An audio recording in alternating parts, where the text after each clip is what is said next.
God, I love these intros. I'm so glad I didn't try to do it myself. Instead, just bought it. Hi, guys. This is Records of the Realm. This is a Fire Arc Reheated. And this is Team Blaster, plus me, and minus one person from Team Blaster. We are going to be short a Deh-nys Quail today, but that's fine. I'm saluting out to Deh-nys. He's doing stuff. Otherwise, it's none of our business. But before we go around and do quick intros and explain what happened last time, which I think there's a real easy sum up, which is just you guys kick some ass. We're gonna talk about a few other things around here. First, right now we are doing a Tiltify donation to fund Texas Choice to help fund healthcare, people who are in need down there in Texas. Every $20 that we hit, we get a reward, and also when we hit the $100 and $200 marks, I have special things that happen. And I'm not telling anybody what they are until we hit them, so we're just gonna have to see. In addition to that, we have bit count. We have bit numbers that are up as well, so if anyone wants to actually give money to us, you're more than welcome to. I'd rather you do the donation personally right now, because I'm sure the people there would love your help more. But you're welcome to help us out with bits as well. And we also have a merch store with a shirt with mainly our little mascot Rex, with stuff that says "Be Gay, Roll Initiative." It's just good shit. You should check it out. We don't have Mel here to wear and show it off this time, and my merch has yet to arrive. But once it does, you'll see it every single goddamn time we play. Beyond that, we're going to go do a round of intros. I will start. Hi, I'm Vinny/Vander of Vander.Vision. I do cosplay, videography, and photography, and I make D&D content, like this stuff. Next, I'll let Natalie explain the order, since Natalie knows it. It's very simple, and we're going to get it consistent now. Hi, everyone. I'm Natalie Fuenia. You can find me on Instagram and Twitter under that handle. For cosplay stuff, I'm also the keeper, editor, producer of the Storyteller Squad, which is a Monster of the Week podcast. And tonight, moving around at the speed of sound, I will be Corinne.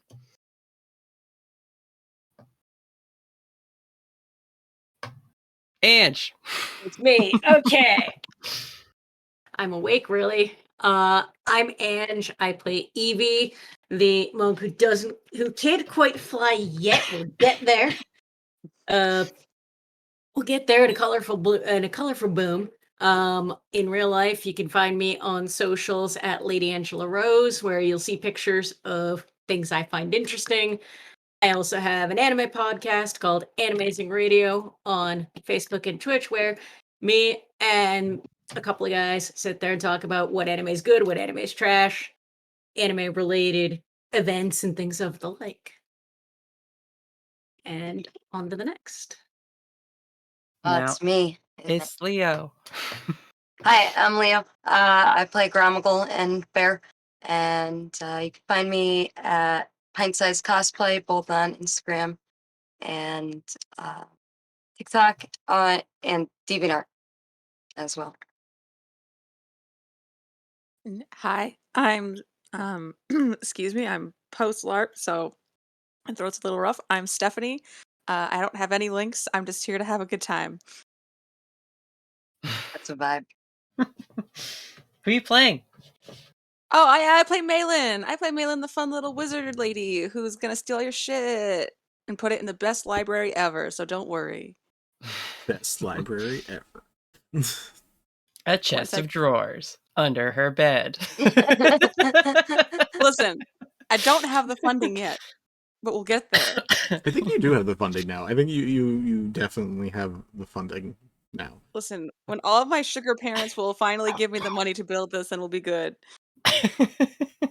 You need an allowance. Fair enough. Wait. Did you just call Team Blaster your sugar parents? Someone else called you guys that first. It was not my idea. Scrap Team Blaster. We're now Team Sugar Parents. No. I might. We might actually get in trouble if we make merch that says that, so we're not going to do that. I'd say I We are in resent our that, hearts, but Vinny. Evie was kind of the one with the money to start. Yeah, but at this point, you guys are I still have no money. millionaires or whatever, so we're good. Except Grom. No, I'm not. None of that is mine. It's all your Fancy. share is all bears. He denies all of the money. You can give him things that he can use. He doesn't want your money. Doesn't want your money. The things Um, that money can buy. Bear wants your money. Bear wants it. I don't know. Yeah, See, to buy more So, guys, what happened? protest supplies. What happened last time? I want a detailed report. All the things that happened. We Uh, kicked some we kicked the ass. We yeah, murdered kicked a the shield of dragon. I assume. and only tried to talk to it at the very end, and only to tell it to shut up. This is You know. factual. This is literally what happened. Yeah, that is a solid summary. We did our first cleanup mission. You did. You did a very good job. Very proud of you. Got rid of that terrifying air elemental that was going to make things worse for literally everyone until someone stopped it. For an entire continent, literally. Yeah, So we someone was stopped it. us. Yeah, that is what happened last time. And the ending was you guys taking off in the airship, speeding away from Avali as the elemental basically just exploded with its last little bits of energy. Getting on your ship, getting picked up. We're going to do some small time skips. The first one's going to be very short. It's just going to be that day after you guys save the world. No, this area.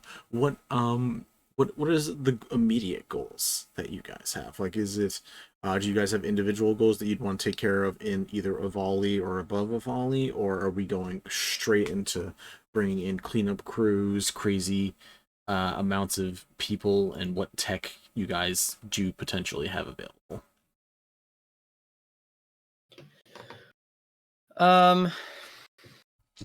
Happened to the people that were there before. They left or they died. For the most part, yeah. A couple you were in one of those one shots, yeah. You know, a couple of those one shots actually were, yeah. People for the most I've been to part, Avali 3 times now. Have I been Finally to did Avali? the damn thing. Have I been to Avali at all? You might. I think you were No. in the horde battle one shots that never went anywhere. Okay. Natalie, are you cleaning up your own mess? No. It's not my mess. I was on Okay. cleanup crew 2 other times. Oh. And both times they quit. Didn't- Oh, Because I don't know Joined what's going on, but it's entirely possible that this was a late night thing that I kind of fell asleep during. I wouldn't 100% put it past you. Well, who knows? But either way, you guys know, or at least have been told at least once or twice, that Avalian citizens, many escaped. Problem is, the ones that did escape were either they went through teleportation circles, they took what airships weren't being dragged down and attacked, or they tried to make their way through the few roads that exist. But as you guys saw when you were here, without the protective bubble that was here, it's just constant snow and blizzard and hail and cold. So most likely people who just tried to trek it didn't make it super far. But people did survive, people did leave, and they do have a place to come back to now, thanks to you guys. It is cold and there is no air orb to keep things out, but it doesn't mean that without some work couldn't be habitual by some people. The natural landscape around the city, because we're in a mostly urban area, right? The city itself is urban. The entirety of what is or was Avali, it is basically a mountain range that all got flattened to a very specific level. This happened a long time ago, and no one knows really how it all got flattened, but eventually people decided, hey, let's make a city up here on this one part of this flattened mountain, and the rest of the range is kind of open area that was either other old civilizations or like cultures that changed over times, or it has basically become a road to get to Avali. So basically you're dealing with flat land that just happens to be at like 3,000 feet altitude or something. I don't know the math of that, but it's high up in the air. It's kind of if you had a mountain, but on the top of the mountain there is just a plateau. Grom's never been here before, right? You've come near the mountain range. Whether or not you've been up there is kind of your own choice, which, I mean, it would be very hard. You know it would be a humanoid populated urban area, so I doubt it would have been a big choice for you. Were they since I've been here before, were they affecting like any of the nature surrounding? No, they were very self-contained. It was like this bubble All right, is all that cool. they were for All the right, most then part. Grom has no. He'll just go along with whatever help he needs to do. Plenty of avian citizens, so Aarakocra, Dragonborn, even tieflings, things with wings did live up here. So those people also probably got away if they were tough enough to make it through. But right now, all that is going on is that without the crazy tornado-esque winds, it is just lots of snow falling over and over again, which is good as bad. But there are dozens of locations and cities, not cities, buildings and stuff still up here that are standing. They're just covered over with ice and snow now. The air bubble, forgive me if I have just forgotten. That was because of the thing that the dragon came from? Yes, that was the Okay. elemental orb that it was in that is not there anymore. So how do we fix Should we start by getting rid of the snow and ice from the buildings? Yeah. That Well, seems like a we good first should to start. start, I think, by talking to whatever druid councils we are in contact with as dragon. Because this is not a thing where it's like, yeah, let's melt the buildings because they'll just get snowed on again and then we're back to square one. So it's like we need an established control weather spell put up around the area of the city so that it can become habitable again, right? That could be a solution.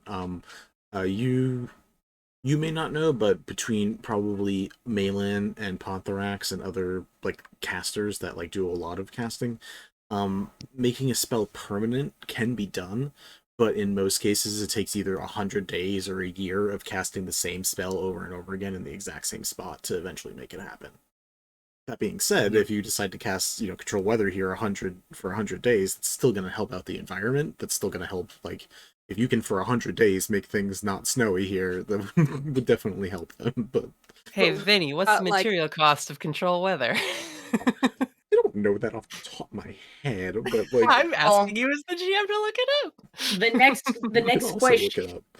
The next question is: would we, as a collective, have the technology or the ability to get the technology to basically replace the bubble? And I will answer that in a Or- second. Yeah, and Malin, you had your hand raised as well. Or can we just get like 100 casters to cast control weather 100 times?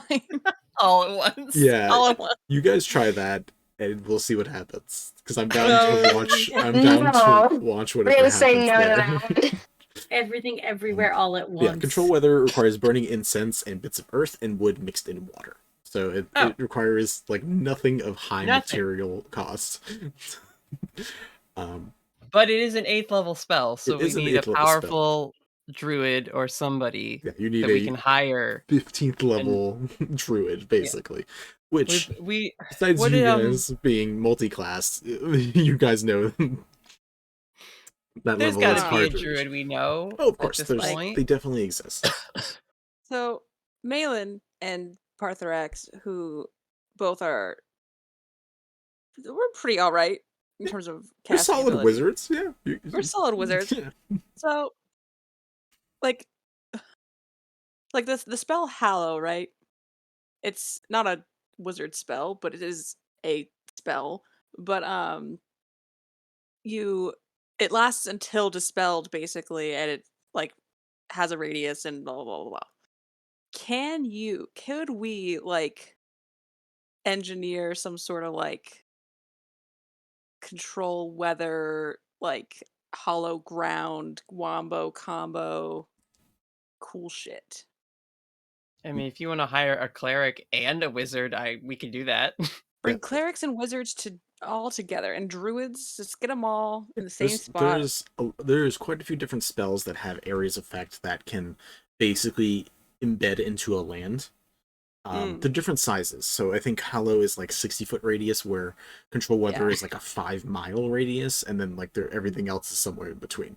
But if you get enough people, or even just a few people, and you do stack some of them, especially ones like Hallow, where you're saying which stays until it's dispelled, you could hire one cleric to stay up here for like 15 days and just do that 15 times and make a small area and just slowly like make a radial and slowly do it over time. It just takes time. The thing is, it takes time. Or Yes. you have to pump a bunch of money into it and find the people for it. And the Yeah, but money isn't a big deal, but the finding the people. Okay. What's up, Leo? Reconstruction is going to take time anyway, so Yeah. Yeah. I want to find a druid who's very interested in mountain wildlife so that we can say, hey, we've got a paid retreat for you to go on for, what is it, 3.5 100 months? days. 3.5 months. 3.5 months. It's a paid retreat, and we need you to cast a spell. And other than that, you have, you can do whatever you want up in the mountains. You can't leave the mountain range, but beyond that, that's your only limitation. I mean, at that point, a druid knows tree walk, so honestly, they could commute to work. Yeah, that's true. Right? I was thinking the same thing. I was gonna be like, well, honestly, the only thing they need to do is Yeah. Teleport themselves there. Find a tree that hasn't been knocked down. yeah, Yeah. just get one If they have an tree. 8th level spell, they have at least one 7th level spell, so. So you just need to get one solid tree somewhere up here. Yeah. That's 100% something that you can do. I'm actually going to switch away the Tinneral map and put up the Avali map, since we're kind of dealing with Avali stuff right. Since this is like gonna be a part or like a thing that we do with our ridiculous wealth all the time, could we like gamify it somehow and like quickly build every character we call on in these cases to like, you know what I mean? I don't actually. Like rather than just saying like we hire a druid, could we like all together workshop a quick druid character and like give them a little bit of a personality? are and you some, like, giving me fun, homework, cute Natalie? quirks? Stop it. No, it's not And homework. then whenever we It need feels like and then homework. whenever we I need like a druid, character we have creation. a specific druid on retainer. I actually like Natalie's idea. I mean, we did it for Pontherax. Exactly. Yeah. You all did it for Pontherax. That is, Yes. to be fair. If you don't wanna Watched play you this guys part- do it until I deleted the messenger app, and then I just fell out of it until you all were like, hey, you remember that thing that you were supposed to do for this group project? And I was like, no, I don't. Well, you don't have to play this part of the game, I guess. I'm just teasing you. No, I'm down for it. I do have NPCs that exist in the world that are both weak, and I have both weak and strong versions of many different classes. So All right. what we're going Okay, to so do, give us a druid. yeah, Yeah, let's meet someone. hold your motherfucking horses. Yeah, don't worry, we're gonna get there. So what I'm going to have you guys do is decide. We're still going to gamify it in the sense that we're going to have you guys roll dice for this shit. So what we're going to do is we're going to just have a different person roll every time, and you guys are going to tell me what skill check you guys are using to track down or find or bribe or whatever these individuals. So whoever is in the mood to be looking for a druid can be the first one to get the druid. You just got to tell me how it is you're looking for this person. I don't mind if you play to your strengths either, but I just wanted to be realistic. No one's athletics checking their way to getting a druid. Do I know a druid? You have a high likelihood of potentially knowing one from your travels. Yeah. Because those would have been the few, like, people that you actually dealt with. that I would have liked outside of this crew. So would I happen to know anyone? Yeah, Grom, you are on this side. You are on the side of. You're on a continent that you did travel quite a bit. So this is. I don't mind saying you are welcome to make this check and make it with advantage, depending on what check you want to make. I'm down to let you play at it as like a survival, like tracking down this person yourself, or a nature of just trying to figure out where this person is. Go with survival because that's what I'm trained in. And just track them down. Cool, I'm down for that. Yeah, you have the additional blessings of like all of the rest of the crew that you have that can help you, so that's great. So yeah, we can say this first checklist is like I can actually offer guidance for that nonsense. do it up. All right, that's a D4. Yes. Okay, so advantage at a D4. Do it up. Because hey, I have All right, let's do some math. Because hey, Evie's got cleric spells now. Don't question it. Okay, so plus my plus 10 survival and plus a 2.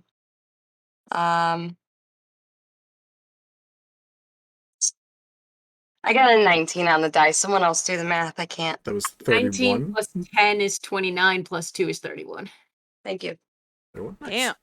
That is pretty fucking good. What we're going to say is with that, because that like clears leaps and bounds. That's 30 is impossible DC, or like near impossible DC. So 31, real good. What we're gonna say. I know this place. I know this person. Yep. You end up finding 2 druids. One of them is nearby over here. One is one that you remember on your travels from different individual islands. The one on the individual island, his name is Onolov, which I have nowhere to write that down. So Onolov for anyone who cares enough. If not, he is an old elven man who has a basically a sanctuary for animals that you probably met on your travel. He is a very, very powerful druid, and he, when you either send a missive or find a way to sending or contact him, he is more than happy to tree stride out to come and help with this situation. He does have to tend to the sanctuary, but as you guys discussed, if it's just a quick trip back and forth, it's a very easy thing for him to do. Okay. You also know in this mountain range where Vali is, of another druid named Saratani, who is a centaur that is a druid of the mountain circle. So circles of druids do exist in this world, and they aren't like they're not like business circles or like religious circles or anything, but they are groups of cultures of people depending on their capabilities and where they learned their druid craft, literally. So you meet Saratani, who is another furbolg, or full-blooded furbolg, who lives somewhere in the mountain areas of this area. They're not a centaur? No. Oh, Sarah, not. Did I say centaur? Yeah. You were a centaur at Yeah. first, yeah. Vinny's double check his notes. He has so many things. I was right the first time. Centaur. Okay. How do you spell their name? Cerratani.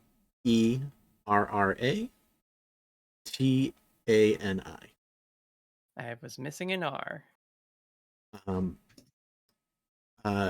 They are also a druid of the mountain specifically, so this environment is not too rough for them. Honestly, being able to walk on all fours probably made their travel easier. So you have 2 druids who have at the very least, are able to cast control weather. So that is an immediate solve for that problem. Fantastic. Bring those 2 options up to the group. And also, I mean, every other spell that druids have at their disposal, which is plentiful, and most of them involve nature. So, like, it's an advantage to have. And even as you guys begin talking and explaining your specific theory, they also begin crafting their own as well, to be like, well, there's other short-term solutions if we want to get this place fixed faster. We don't have the capabilities to probably build a snow house, which is normally just a building made of snow that a lot of people live in colder environments. But what we could do is with the weaving of vines and trees, if we can get enough seeds to plant and we get some sturdy roots, we could maybe begin making a nest of tree vines that could work to contain the heat and allow things to melt, which over the course of a year or 100 days that it may take to make a permanent spell here to change the weather, this could be temporary for people to stay here and begin other forms of construction and honestly just rebuilding what we already have here. In addition to So- that, with clearing a 30, you also get additional advice and information or ideas from these people. I have a couple concerns. The first being that I don't think there's a rush to get the place back to like 100%, considering everyone who lived here is either gone or scattered. So I think we can take our time and not worry with like stopgap measures. Like we can just sort of, do the control weather and let that slowly make it possible for people to return. But my other issue is we don't want to mess with the weather too much here and then have that cause problems somewhere else in the world, right? Because of currents and stuff. Corinne would maybe be thinking about this since she's building an airship fleet. Um, so, So I I think was wondering why Corinne would suddenly care about weather patterns. she cares a lot about it when she has, Evie would 500 souls in the air at all times. Evie would also share some of those concerns because while still adjusting to that whole airship, Evie would actually be on top of the normal currents with Yeah. water ships. But So I assume the my same logic applies. Yeah, so my If question is, and I don't remember this, Vinny, and Corinne wouldn't know it, but like Avali wasn't really a tropical paradise, right? It was like temperate. Yeah, no, they brought the temperature up to like with the air bubble, with air being contained and the heat of all the people that lived here being contained, it was brought up to probably between, 60s and 70s most of the time, maybe. Yeah, okay. Yes. So I think the goal here is maybe to make it so that if a cold snap were to happen again, it would be much less of a drastic like shift. So if this becomes like a kind of snowy logging town in the mountains and not a like Californian, coastline type of settlement, that would be fine. As long as it's not so bad that no one can like get anything done or live here. Um, Basically, what we want to avoid is the Yeah. permanence of New England January. right. That's fair. We just want to shift it so that it's inhabitable again, but it doesn't have to be like, super comfortable. It doesn't well, have to be like if they have to perfect. shovel their walkways, that's not the end of the world. And then it will hopefully attract people up here who are used to living in a colder mountainous region anyway, and you'll have less people here who like would freeze to death if they tried to leave in another, emergency situation. And the nice thing about control weather, it does give three options, which is precipitation, temperature, and wind.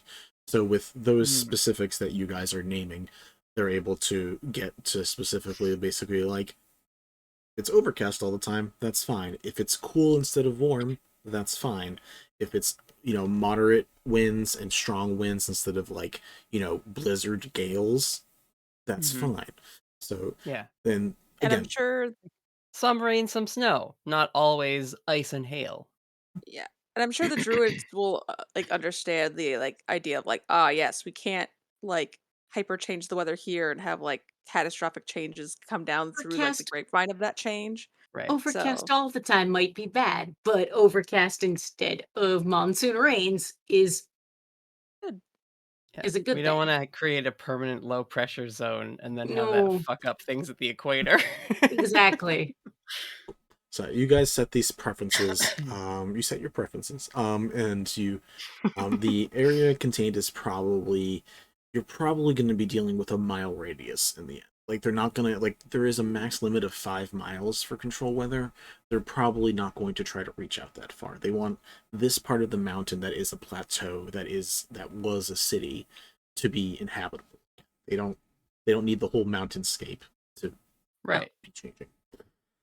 Cool. So, first days of this, you guys are able to contact a couple druids thanks to Grom's capabilities. The rest of you are able to help clarify the details of like not wanting to change weather patterns too much, but enough that it's livable. Because right now, like again, unless you're used to like the worst parts of Russia and the highest parts of Alaska, you're probably not going to be wanting to live here.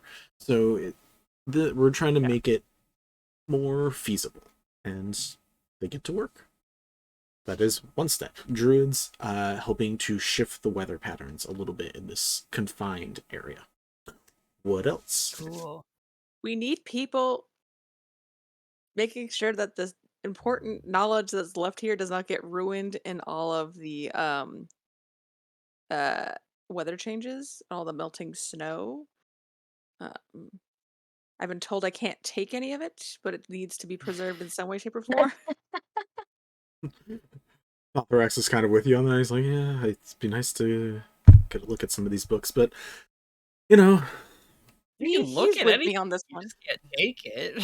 What about What about the wizards making copies of said books? Yeah, who cares? that is a possibility. You guys could. That is also a thing you could. You could hire wizard scribes specifically, like adepts who are not super. It does not take as much skill to recopy books as it does to cast a whole control weather spell. So you guys could shovel out like the lower end versions of these gigs. Maybe not the care of older tomes and stuff that you might want to leave to people who are more trained, but a very new adept wizard scholar could probably take care of copy and pasting. So there's a secondary copy of Also- all these books. Know what you're touching before you're touching it. Do not lick the science. Like, And people who know what they're doing and are not going to get accidentally cursed. I'm not sure if like something akin to persuasion would be the relevant skill for that, It's up to you guys. We're gonna or see. percept. I mean, I could roll like investigation or arcana to like see like who I know and who I have not alienated through the grapevine. Yeah, it's up to you guys. If it depends who wants to roll for it. If Evie or Malen, if one of you guys like feel like you have a thing that like if you think you have the correct connections for it, that's going to be what decides the additions you guys get. So Evie's advantage or not depends on who does it. Evie's persuasion is actually pretty good. Does Evie know a lot of scholarly wizardly folk?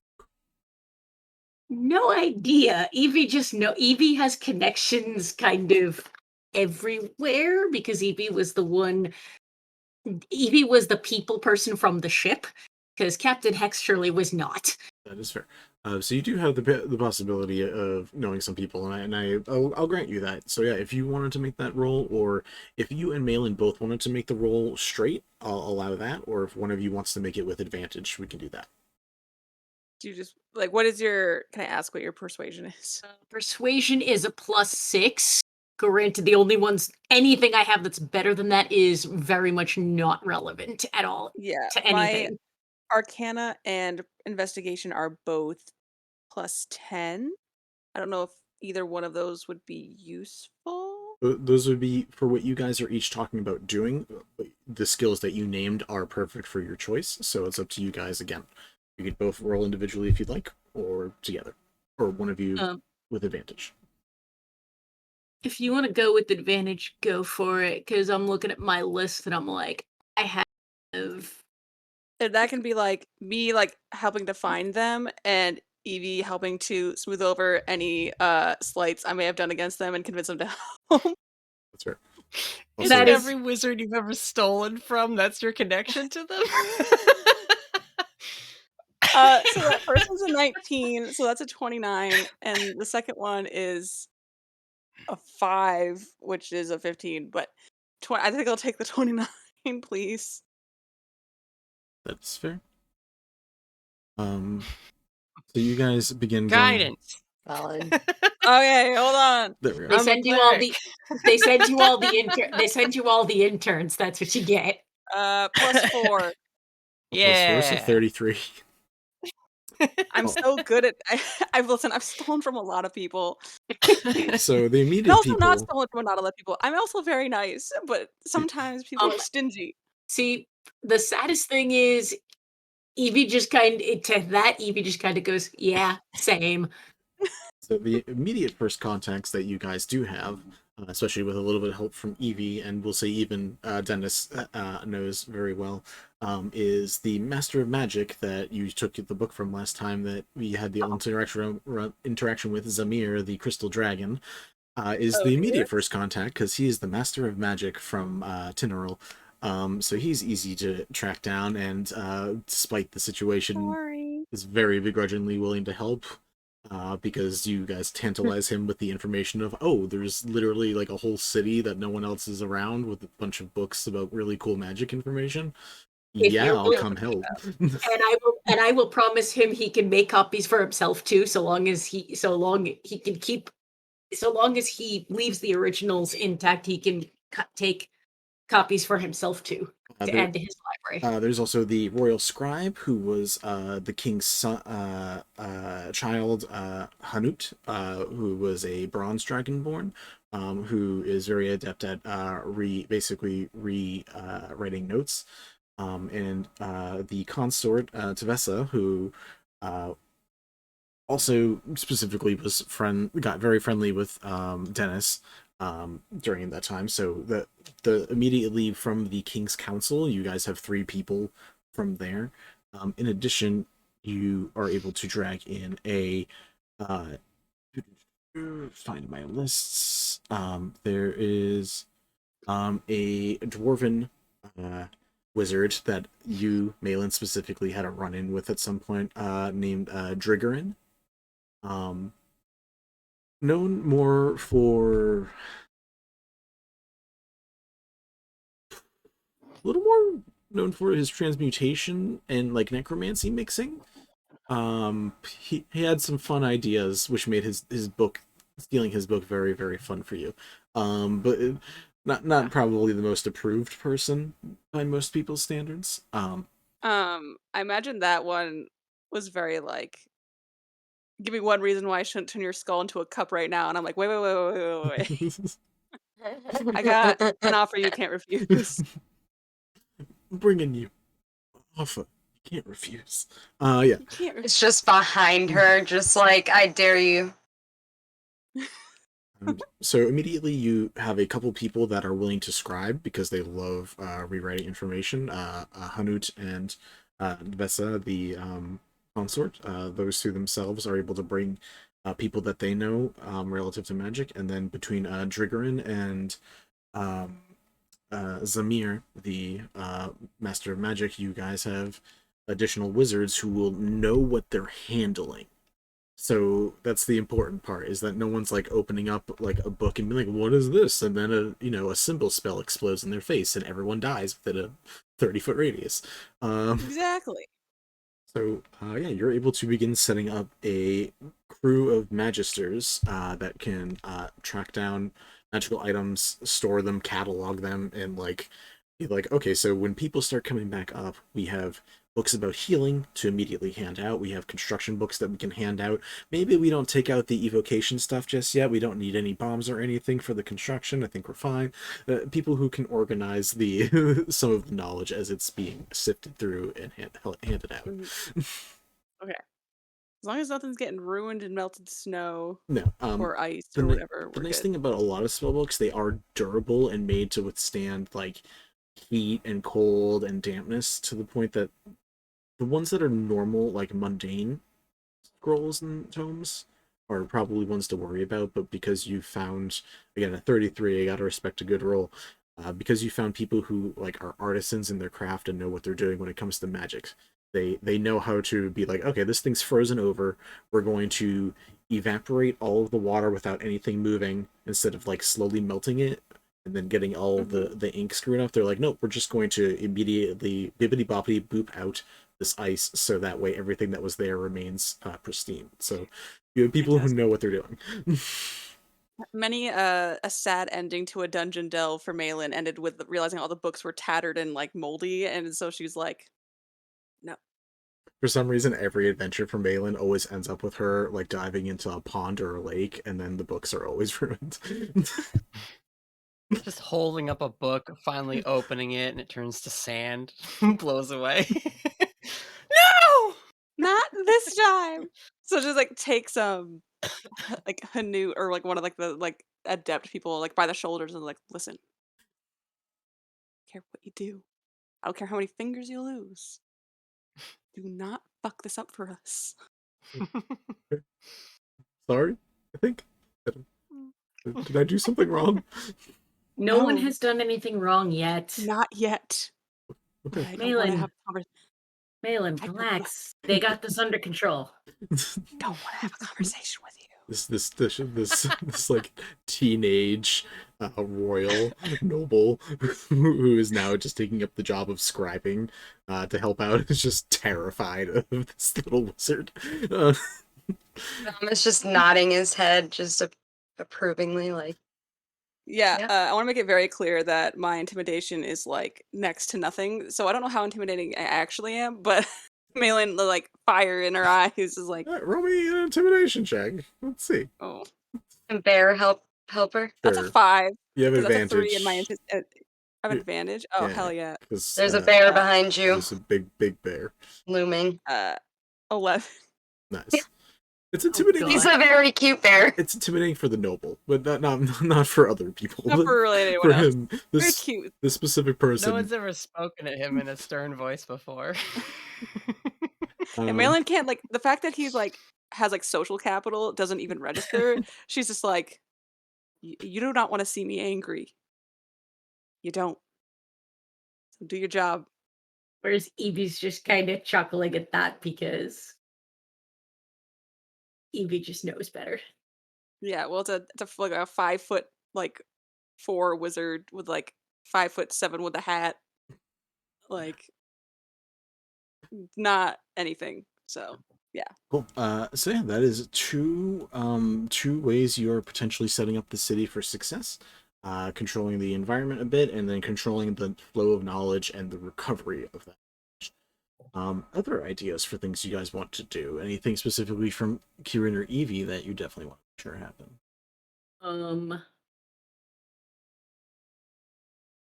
I know what I want to do.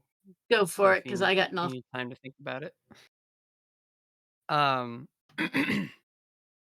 Corinne is obviously more of a people person, and rather than like, handling the specifics of the reconstruction, but she knows that having good leadership is important, and I think she wants to make sure, and it's truly based on instinct and like gut reactions to people, that whoever is put in charge of, you know, having people come back in and repopulate, and whoever is going to be like leading the efforts of the city for the next couple of years while it's in this like critical recovery phase, is doing so with like the good of the city and this new opportunity like at the core of what they're doing, and not like a, you know, opportunistic like, oh, I'll come in and I'll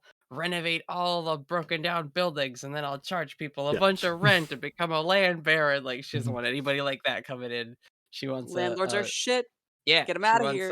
a public-minded civil servant who like wants the job while they like rebuild the town that they love so much because maybe they're a local or something. And then, and then maybe they would like step down or retire or go back to doing their like other job or something. But that's her biggest priority, because she knows that Dragon is a global effort, and as much as we want to be like hands-on with every little project, it's important to like delegate to the right people. So That is 100% fair, and I am down with that. I would like to roll Cromwell. insight as my like check for this. Will remind Corinne that of getting picked should not be heavy on the need to mine out the mountain, shape or form. He Yeah, thinks I don't think there were a lot of mining operations up here, were there? Not really. There was part of one of the mountains was mined out specifically, so there was like a cable car situation, but it was like they made one tunnel. Yeah. They didn't Okay. go for resources Yeah. specifically. That's basically what he's just double checking that there's no one there that might want to drain any resources from the surrounding area. That's 100% fair. Yeah, you 100% can do that. I am down with that as your check, so I down with giving you advantage for that too, because you have met people, maybe not specifically from the city, but you've definitely met people that fit the mark of what you're trying to look for. Yeah, okay. Cool. Let's see how we do. That's pretty good. That's not Evie, as are you good. still handing out guidance to people? I can. I could guidance myself. That works too. Woo! All right. That is a 29. 29 is still pretty diggity dang high. 18 plus 9 plus 2. You guys are so good at saving the world. That is 29, yeah. That is solid. All right, cool. There are people like that. You don't know some of these people individually. When people like immediately when there's a change, some people come back right away.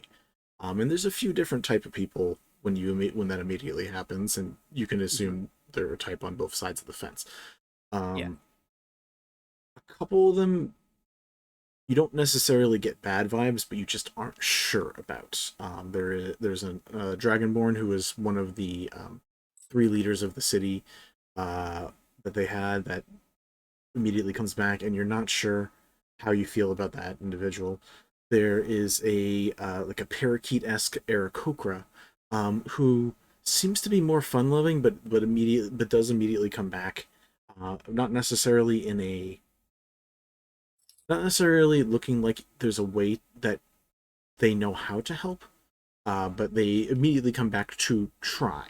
Kind of in the way Reheated, the king, was immediately like, yeah, I don't mind stepping down. Like, there is still like an Yeah. earnestness to be like, hey, I'm here to do the thing, whatever the thing is. But Corinne is also looking for competency. Correct.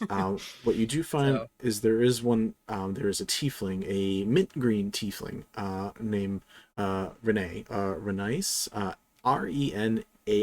I don't know how it's pronounced. I think it's either Renai or Renais. I think it would be like Renai. I would think so too, but I don't know.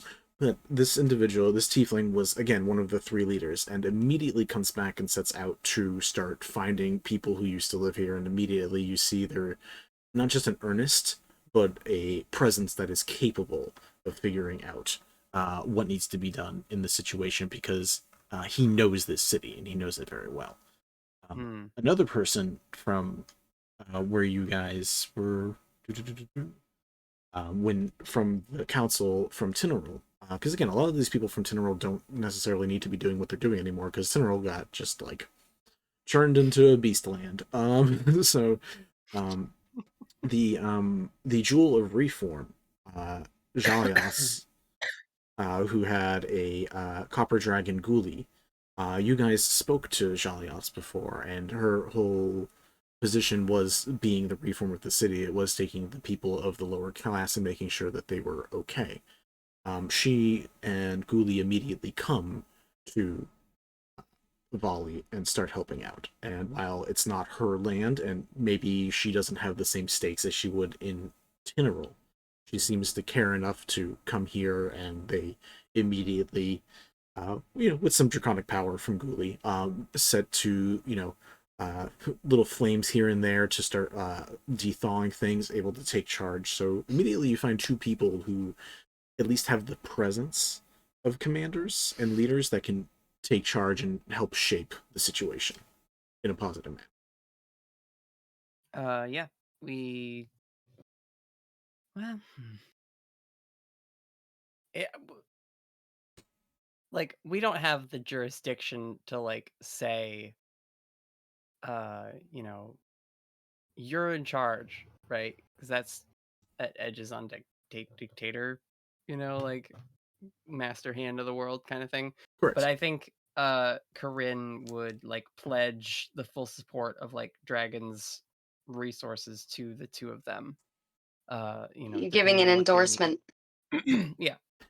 And that's the thing is, like, the people who are here, who, Grom brought in, that the connections that Evie and the old nemesis that Malen brought in, that they have, those are people that you guys know. Those are people that are technically there for Dragon. So you can tell these other people, like, hey, you're helping us through Dragon, but you're also helping the city, and these are the people that are going to probably do the best change for the city.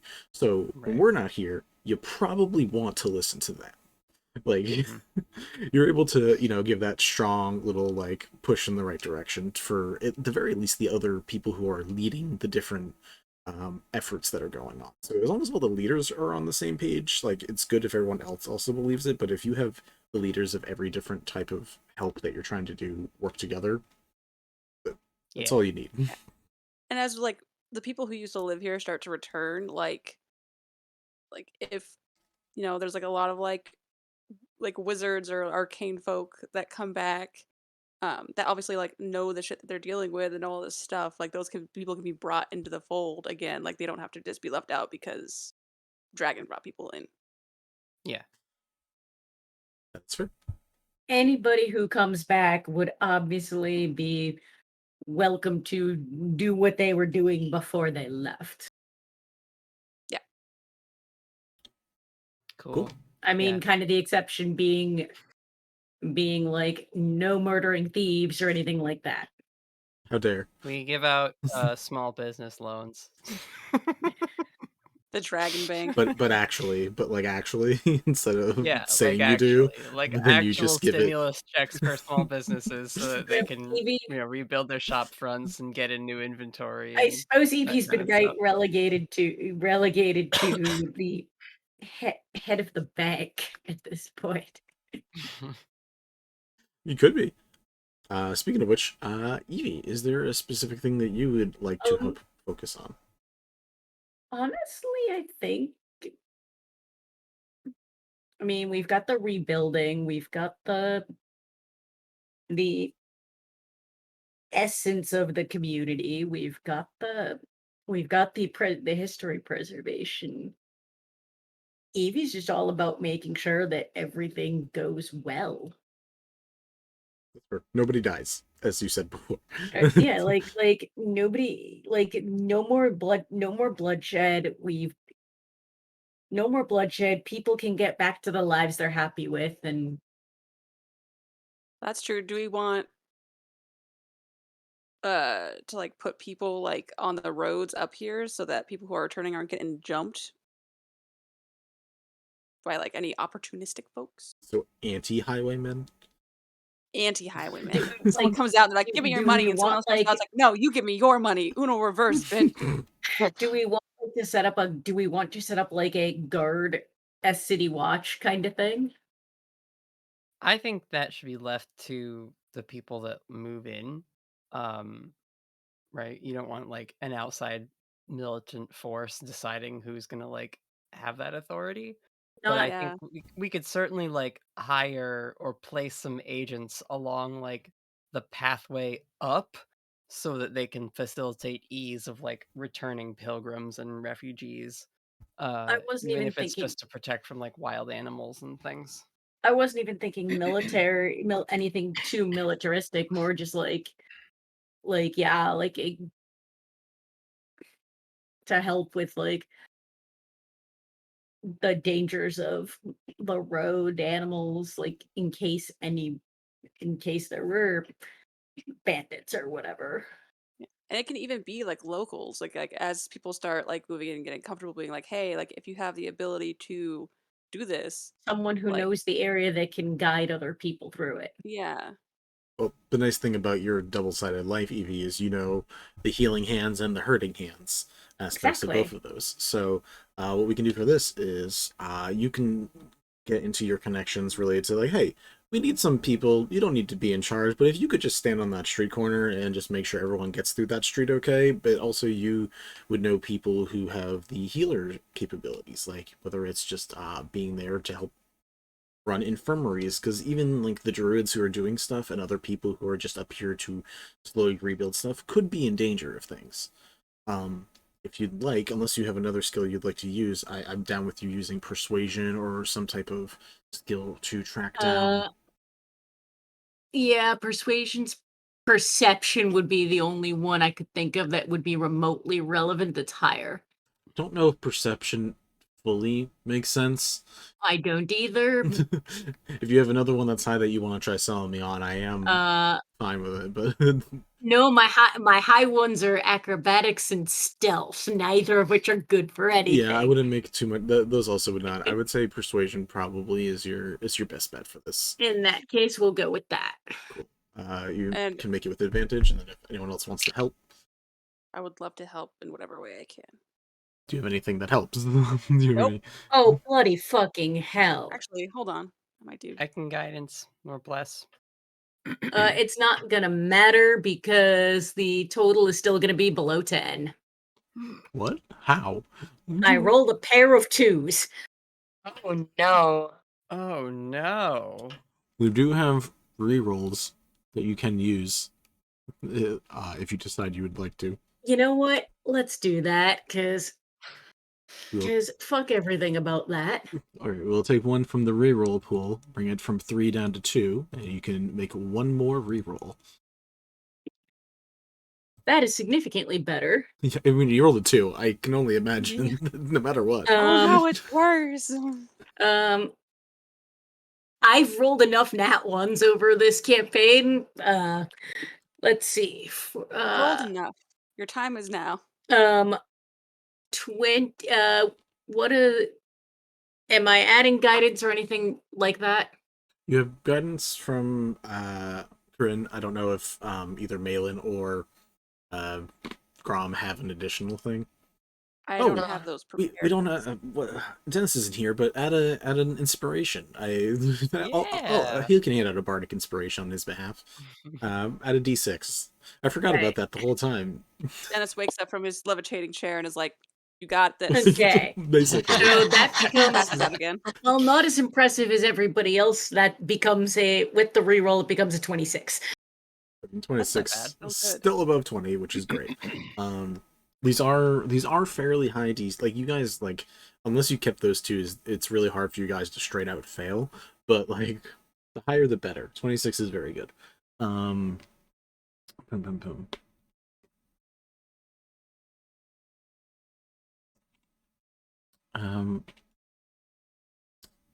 You are able to. Oh God, I can't. Tracking down those names is going to be too much work, so we're not going to do that. You are able to contact the Septira Temple where you worked, and the part of the people that were there were the monks that were both the 4 elements, but also the Way of Mercy. And the Way of Mercy monks both have capabilities of helping and healing, which is great. So, with a contact to Felicity, to your old master, you're able to get some people from there. Specifically, you'll bring one of the masters over, Master Kendall, who one of the actual teachers that probably you at least know, who is kind of like an older Earth Genasi, has like almost like a moss beard that like as soon as he's up in this temperature, it just starts freezing over. But you are able to get Kendall up here from the monastery to help with keeping people secure and safe. And the nice thing about him is he, while not identical to you, has led that life of both sides, where he understands both sides of it, where you're like, we need people to be taken care of here, but we need to make sure people are safe on the road. And he's like, got it. And just gets to work. Right. That is pretty solid, guys. You guys did pretty good. Everyone had rolls like over 25, so like solid. We'll bug Good at what we do. we'll bug Dennis later and see if there's something that he may have wanted to do, but I'm sure it would have been chaotic and not helpful, so I'm okay with it this time. I've just been imagining. Go ahead, Grom. I've just been imagining him in the background sleeping on his chair, like flat on his back with his beak sticking straight up. just like a little anime, Little like bubble. sleep snot bubble. I want to open a I think you barber would be in shop. charge of like a Just statue the of barber us shop. fighting the air dragon.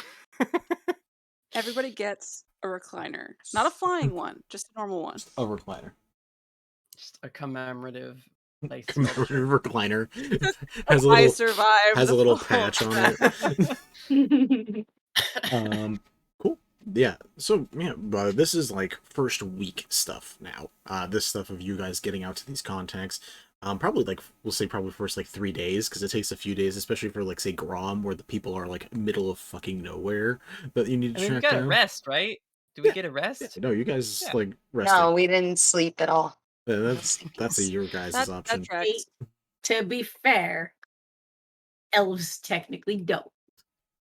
Rude, but yes. But yeah, no, you guys are able to like get a well-deserved rest after your dragon fight, so you guys can hit long rest. But, Woo! Yay! after getting your long rest, you guys set to work tracking these people down, experts in their fields, getting them here, getting something stationed up. Even though you guys talked about like not having a full crazy doing the whole crazy like tree bubble, the druids that do come up do form a smaller like tree igloo over the center metal building, just so there is a place to work that retains heat and has a little bit of life in it. And you know it allows it so snow can start melting because the heat's being contained.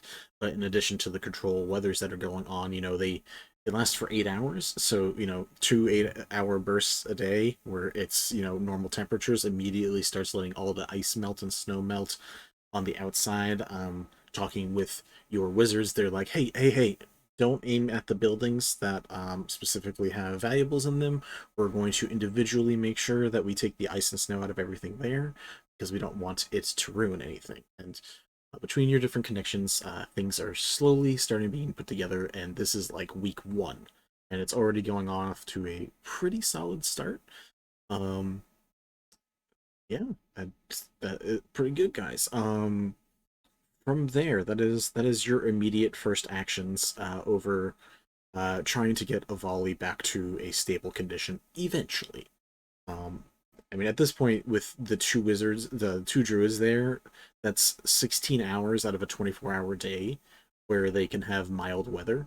So this place is fairly livable right now um, for most individuals. So people are able to start coming and gathering. You do eventually have to get back to the Dragon HQ and like talk to like the people there about some things. I don't know if we actually named the HQ. I assume it's something like Nest or Horde or something really awful like that. But We Sounds established about where right. we had one of those. yeah, we established it last time near Tinnerol. One of the islands off from not far from the coast was given to you guys. Because there was basically like an old like factory set up there that was used for what they were producing for metals, and basically they were like, here, this building is yours, do what you want with it, have fun. And that's where Pardon, the brown dragonborn, has been slowly starting to build your ships and the automatons that you've been wanting. It's been slow progress because it takes a while and it takes a lot of resources, but you guys have a lot of resources to spare, so there's experimenting going on.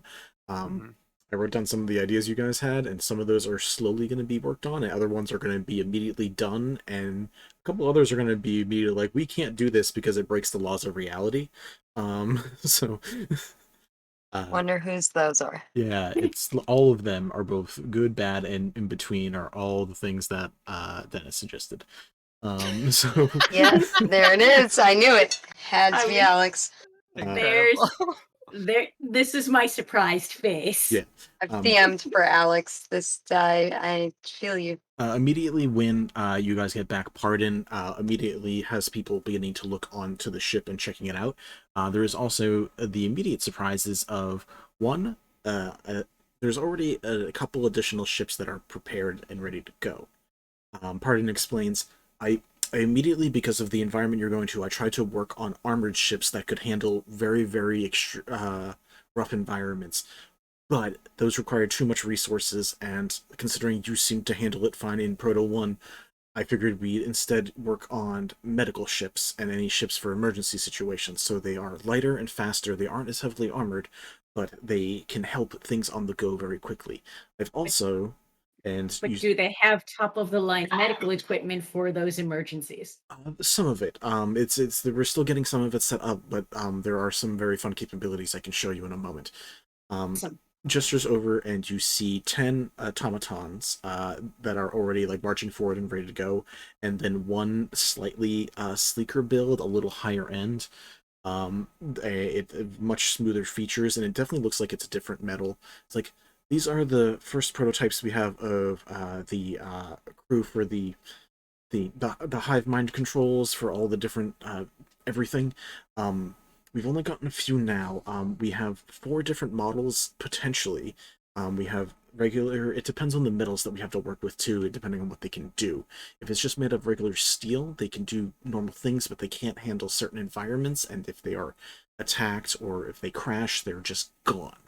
But you see what is basically the equivalent of animated armors is what we're using for stats. You see 10 animated armors walk forward, and like they look ready to go. Features we can eventually have you guys describe if there's a certain look you guys want to have to them, but for now we'll say they're very plain shaped. There is another one which is made of a very particular metal that looks definitely more magical and more refined, and this one is called a metallic peacekeeper. These are stats you guys can look up if you ever care enough about them, but these would eventually become the additional crew members and stuff that you guys will have for like all these different ships that you guys plan on having. Pardon's like, this is what we have for now. In addition to the medical ship, we have a psionic ship that we're trying to prepare that would allow, if you need to remove or emergency situations for moving buildings and realigning things, it's going to give you psionic rays that you can fire onto objects and help move things in an easier fashion. We still need specific crystals and stuff like that. There's a lot of materials that we need for this, and we're only getting so much because there was an eruption and an explosion and a giant dragon. There was a bunch of things went on. And Since we left? Oh no, those are things that happened with you guys, and it's like those that slowed down, production and finding and stuff. That is fair.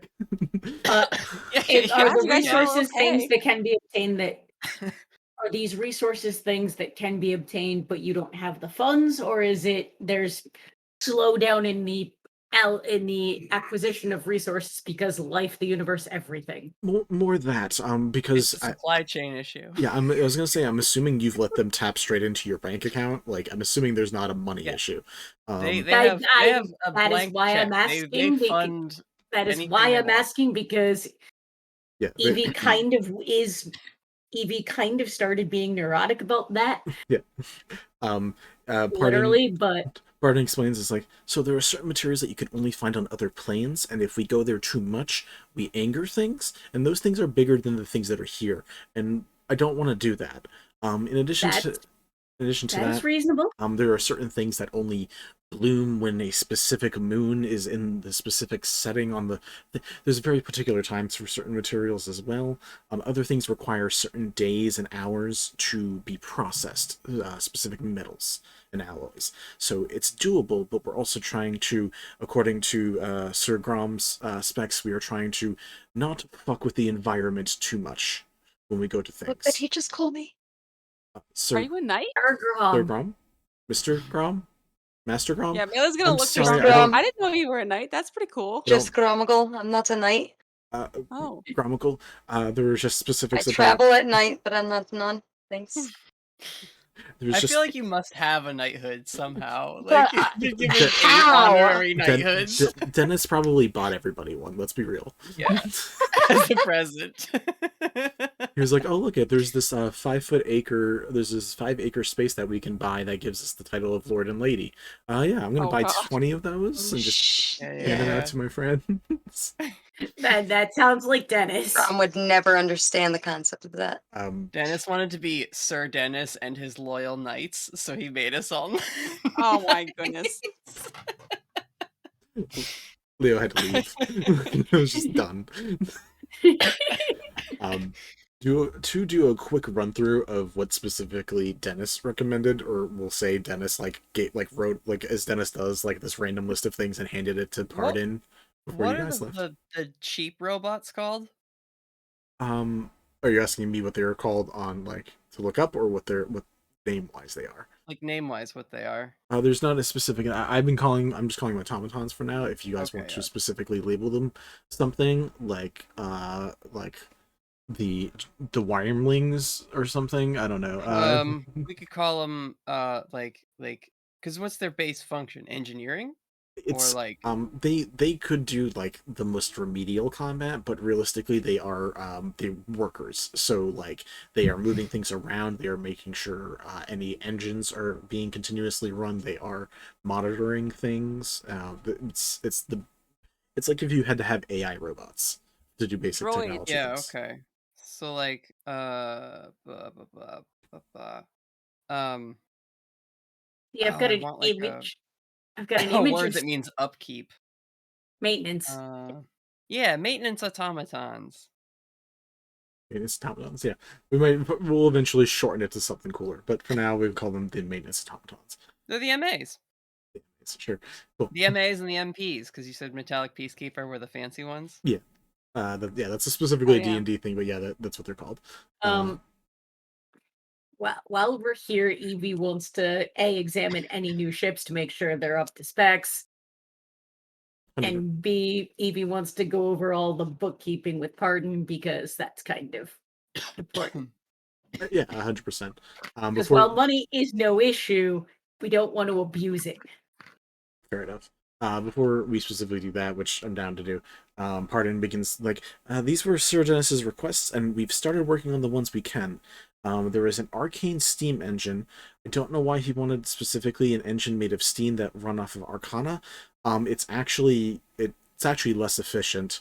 There was a lightning bolt arc generator that has some promise, and we're starting the first steps of that, where it continuously makes a continuous lightning bolt continuously makes electricity, which could be used to run certain machines.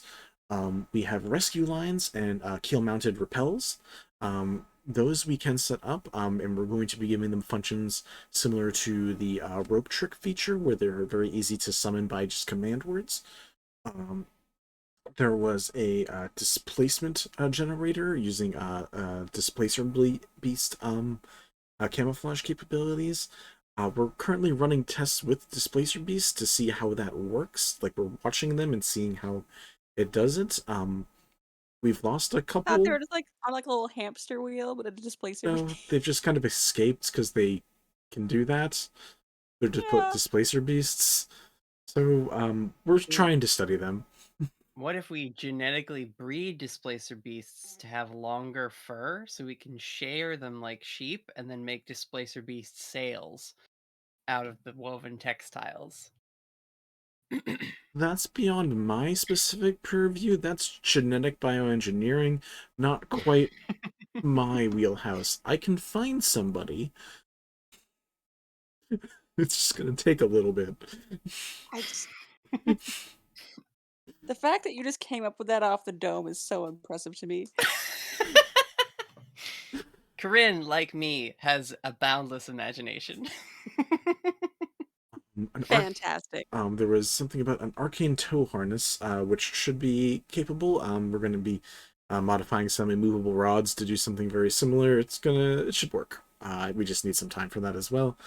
An artificer bay, I guess just like a portable laboratory, which, I mean, that's easy enough. We've been producing those anyways, along with the other compartments that you guys requested.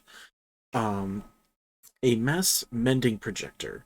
According to what I can assume, that's to help to rebuild things instantaneously or just very quickly. Possible, I think. That requires some testing with some mages to just see how we can make mending become bigger. I'm sure it's possible. We just need to understand the psionics and being able to run the crystals and the energy to make it work. It's just, but it'll probably be doable. We just need a little more time. Collapsible triage wards. we already have. It was recommended by Dennis, and that was an easy thing to put together. So we now have, and he like holds up what looks like just a briefcase, and he's like, we now have triage wards to go. So we only have 15 right now, but we can keep producing these slowly as we begin building on the new projects. So if these are needed anywhere for in case of emergency, we can put at least one in every ship, if not a few, so that way you can just drop them off wherever they're needed. Something called a Question. warp drive. I don't know what that means. It sounds dangerous. I'm not going to fuck with that. Well, I'd rather have you fucking with it than Dennis, to be honest. It's true. I just don't That know what might it be- means. That might be a conversation with Dennis that we need to have later. Question about the triage wards. Yes. So you just open it and like pops out. How big is it? It's we're kind of similar to like an instant fortress where like as long as there's nobody in the direct area, you could have it just it unravels in like a 20-foot by 20-foot area.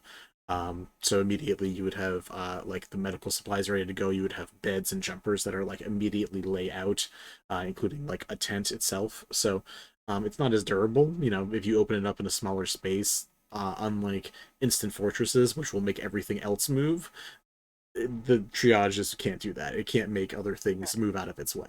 But, Okay. You saw where I was going with that, but okay. well, I mean, you guys technically have an instant fortress because Dennis likes to abuse that shit once every 7 sessions or so. So Respect. I'm sure that'll come into play. I distinctly remember standing guarding the fortress at one point because it was buried underground. Yeah. By Yes. design. Oh, okay. On purpose. It was a choice. It was a choice because of where we were at that point in time. Fair and skill based. Yeah, so he begins going over all this stuff with you. The other features that you guys wanted, originally you guys all requested areas on ships. He says those are mainstays in each of the ships now. We also have room for additional ones, including we can have the artificer bays in each of the ships if that's specifically a request.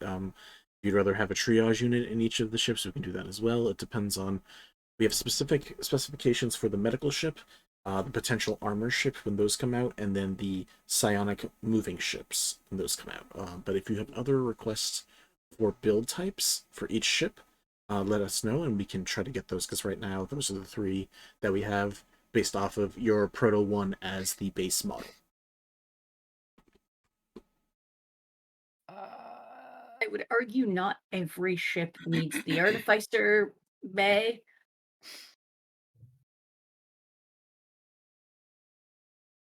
I But would think if we have medical ships now, we definitely want at least an accompanying like defense ship Mm-hmm.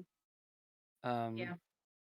that could travel with those, and then maybe some like very fast scout / troop transport ships that could like get somewhere and start reacting to a crisis while the other slower ships were making their way to the location. Or get up close unseen and relay information back so we know what we're dealing with. Yeah. So scout ship, troop ship, defensive support ship. Yeah. I don't know if I missed one in there. Scout and troop I think should be the same. Like a yeah. Because I don't ever picture Dragon having an army, you know, so we don't need like an actual That's because you guys are the army. yeah, like we don't need a troop carrier. We need something that could get a strike team in quickly and quietly, or just get somewhere fast in order to immediately start responding. So like the defense ships would be the big like put all the guns on that one. And then Then maybe some like special environment ships. Like, should we have a deep sea vessel or like a upper stratus capable ship, or like ships specifically made to handle a cold weather region all year round? Maybe So like a warm weather ship. that was originally the first design Pardon was working on, but because specific environments basically requires more layers for whenever you do specific environments normally, it's because it's like extra wind resistance, containing air, uh cold or heat. He it costs more. It was the most expensive thing, but he tried doing it first and he was like, that's a bad idea to do first. Let's do the lighter, Yeah. the easier ones first, and then we can I work on those afterwards. Yeah. And I think troop and defense and all that stuff should come first, but when we eventually get to it, I don't want to abandon that idea of having like region specific ships that could just be sort of a general purpose thing Yeah. that would maybe be Watch like point the ships one that for relays areas. information to this more mobile armada. And then Submarine. another thing on on one idea, would we be able to have something that could effectively a stealth ship? I can I write down stealth ship. That could be a thing. I'm not sure how realistic that is. Well, you guys are already looking into displacement generator for like cameo stuff, so like realistically that can go on any ship, but if you want specifically like something that, like no noise, no noticeable, like no tracking or anything, that could be a very particular type that could get made.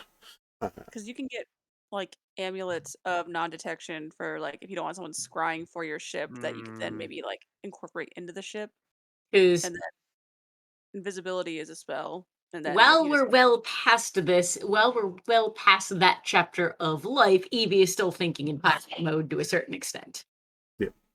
I mean, yeah, Subsequently, a way to get somewhere unnoticed so we can gather intel I mean, if you guys with want to just protection against detection, well, one, you could buy them for individually for everybody, but that would be ridiculous for everyone to have to wear one. You could eventually, over time, like purchase them and like embed them into the ships. That would take some work to like make that work, but it could be a thing. It could be one of the thing Pardon tries and tests. Yeah, I think we could test a non-detection cloaking device. Yeah, he's basically like, yeah, so the opposite side of this island is basically the testing zone where we put the ships together and we see if it works or not. So that's then there was You the mentioned there No, was sorry, some go of the ahead. ridiculous shit we saw fairly early on when we were on the actual boat. The stuff we saw with the enemy ships, I don't know if that would even be relevant, but like what I'm trying to remember off the top of my head, and I just the remember Ghost Ship. not Ghost Ship before. I think it was before Ghost Ship, like the first battle with the Undertow ship. Trying to remember what they did. I remember you guys. I remember they They did. have crazy stuff. I'm trying to remember. It's been a while, guys, and I also DM like 2 to 3 games a Yeah. week. So I I want to ask Pardon about this planar travel that they're doing to like get special materials. yeah. Sure, yeah. Since you have that question, and then Evie also want to look over the books, we can do those at the same time. But is there any additional ideas for ships or additions to ships before we go to those conversations? My thing kind of Submarine. ties into an additional ship type thing. Submarine, so underwater exploration. So basically, Gromagul's like, I want to go underwater. I want to Deep see what's sea down there. vessel. Huh? Deep sea Grom exploratory vessel. I want to talk to the whales. Alright, so deep sea, I will write that down. But yeah, I can sure, we can have those conversations at the same time. Evie to cook the books or like look at the book. I don't know what the actual correct. I think it's just look at the books, but roll me an intelligence check. And You're so dirty. Grin, yeah. You ask him. You want to ask him about specifically like his extraplanar traveling for this stuff. Yeah, like what planes does he had to go to, and what specifically is he getting from those planes? And like he mentioned, there were things that were mad or would get mad if we like abuse that. So one of the bases for your ship, and you don't have to keep using them for every ship, is using elemental gems, which we can produce slowly, but it requires summoning magic and then binding magic to bind elementals to gems. It is much easier to just go to the not easier. It's another method is to go to the planes and carve out crystalline powers of those elements. And use those. So we've been slowly doing that, where we've been able to find portals or been able to send people through. It's required some high level magic, but we have attuned tuning forks to those areas, which has been great, and we've been able to narrow to locations. Thing about these planes is such as the plane of Earth, which is very helpful for landing scenarios. In general, it allows you to control. If you make the bottom part of the ship out of stone, it lets you control the ship at a more precise turning and also stopping and also up. It's very precise controlling compared to using fire and air for just pure speed. The problem with, say, going to the elemental plane of Earth is it's literally just Earth. So we kind of had to get there, pre-plan that we would have no space to move or any air to breathe, make a little pocket as we appear, using a magnificent mansion, and then find our way to these specific gems. It's just very dangerous. Is the summary. There's other material plates we need. We need more harmonic copper, which can only be found in the plane of Mechanus, which is a plane of just pure intelligent robot life for the most part, where everything is perfectly balanced. And there's a few other planes that we go to too. We've hit Celestia for some celestial steel, which is hopefully going to come in use for the psionic moving capabilities. There's a lot of moving pieces going on. Mm. Okay. So my question then is, would we ever be possible to make a ship capable of this type of travel? I think that is what Dennis was hinting at with this warp drive. It is definitely a possibility. The main issues is that um, the two spells that are mainly used for it are Arcane Gate and Planar Shift. And Plane Shift usually only sends individuals in a small confined area, and the Arcane Gate could allow travel to other dimensions, but it is a very specific sized window. So we need to be able to enlarge that window, and that could work, or if we can figure out how to plane shift a whole ship, which just requires probably more power and magic and making much more complex transportation circles. It's just, if we get it wrong, people probably won't be in one piece, so we're just being wary. Because I don't want Yeah. to lose a master arcanist to this if we can keep him around for a lot longer. Well, that's why we have them, and I point at the robots. He kind of goes like, huh, yeah, I guess we could do that. Right? If we send a experimental ship with experimental crew, That's that could work. It is the casting though, so Don't send the high end stuff until we have it perfected. well, if we made one that was capable of enough sentient thought that it could cast the end of the spell itself, or is at least able to activate the spell, we might be able to make it so they can do that, but it might need more sentience. So I don't know where the line is with that, but now that you mention it, we could test it with a couple of the first prototypes we have of these MAs. I don't know. maybe. And she looks at Arvin. Maybe she could pilot one of them. You see his brain's like ticking. He's like, I don't know if that would work. We could try. And he's just like thinking. He's like looking back at like the MAs and then back at the Fauna-Forged and then the MAs and the Fauna-Forged, and he's like, how do I put those together in a way that's not dangerous? Yeah. This is like, I think, a common occurrence ever since this has been like established, like the HQ or whatever, is Corinne just like pacing or hanging upside down on like a set of monkey bars in like a room with a chalkboard or a whiteboard or something, and just like shooting out ideas with Pardon and being like, what about this? What if we tried that? And like, she doesn't understand any of the science, so she's willing to make like leaps in logic that like maybe he wouldn't have been brave enough to like put together. But then when he thinks about it, he's like, oh yeah, well, that should be possible. I don't know if it's possible, but it should be. I'm gonna try it. Like, and that's like the kind of the dynamic she's got with Pardon right now. I'm willing to test it. I just, again, safely. Mainly because if we lose no rush. something that's valuable, it's hard to get it back. Specifically, people who are trained. So Yes, I agree. it like points back at the automaton. It's like, test subject. Good idea. We'll get working on that. What was your role in the end, Evie? Straight intelligence, total of 11, so decidedly average. Yeah. I mean, I don't know if you did you do the book work on the ship and stuff as well? I know you like handled finances for certain areas, but I don't remember. Certain things, yes. Everything probably not. Okay. You understand a good majority of it. The problem is, specifically this part of Dragon HQ, like the stuff that like Pardon and these ships require is so many different things that it is possible to get lost track of the numbers. There's probably some waste. You don't know how much, and like it looked like from what you guys are getting out of it, you're like, okay, they've made some ships so far. They've made some automatons. It doesn't look too weird. Excess supplies is fine. I'm more making sure that everything is accounted for, and B, we're not like spending hundreds of thousands of gold on.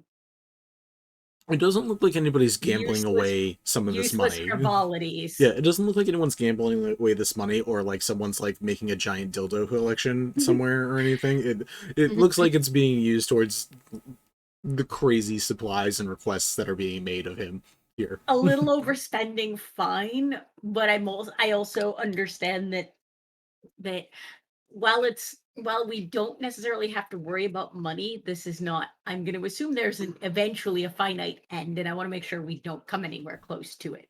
I just thought of the idea that like you look through the books and you find like for some reason there's been a purchase of like a warehouse somewhere, and then there's like this like every few months a discretionary amount of funds that are like taken out and spent in like a marketplace.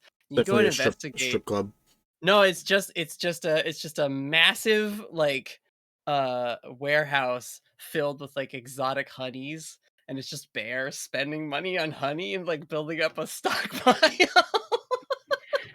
You know, he was awakened this whole time. You walk in on him like writing in his checkbook, and he's like, "You've discovered my secret." Don't tell anybody. Stash of honey.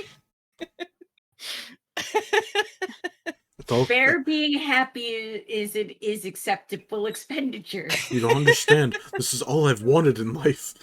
And that's This fine. honey was aged in the heart of a fossil for 10 generations. I don't. He buys Bear- hell wasp honey just to try it. Yeah. It's from the 9 hells. I just want to give it a shot. This honey stick is from Arborea. It'll turn me into a plant, but God, it'll taste good going down. I mean, I'm sure The the effects amount only of, last for an hour. It's okay. I'm sure the amount of line items for people I've bribed is in there as well. That's fair.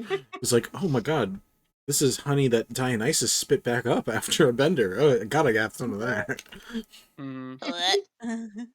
Or like the amount of money I had to pay for when Malen stole another exotic spell book. He finds out later a huge chunk of that honey is just plain ass honey that he was scammed. Yeah. He The whole arranged. thing where he goes and he's Oh, like, Bear "Get a always fool gets out of me." taken in by the story of the exotic honey. Then he has He's to. like, I'll never pass it up, even if I'm being taken advantage of. I can't risk it. He Then he arranges puts like a live revenge. beehive in their bed. Yeah. Like, that'll teach you to mess with me. He Yep. arranges a revenge crew to get his money back. He doesn't Just- need to, but it's the principle of the thing. Yeah. It really would just take him walking up to Grom being like, I need to hurt somebody. Grom's like, all right, let's go. So they just bear in the Winnie the Pooh suit. Like Let's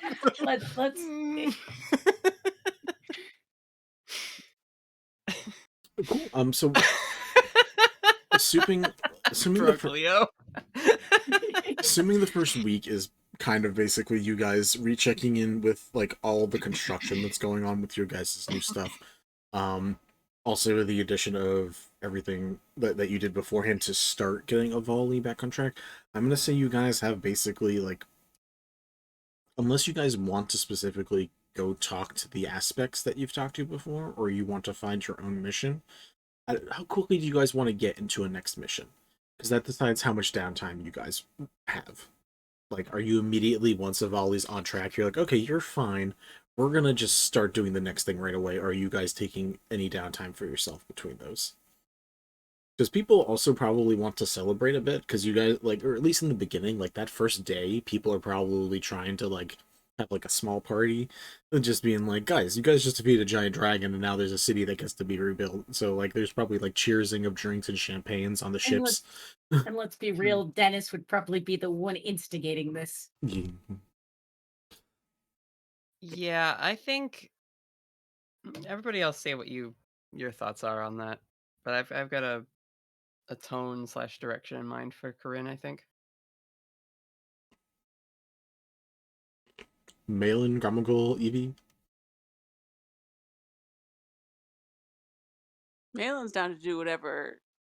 Like me as a person, I'm willing to go like with the tones of other people.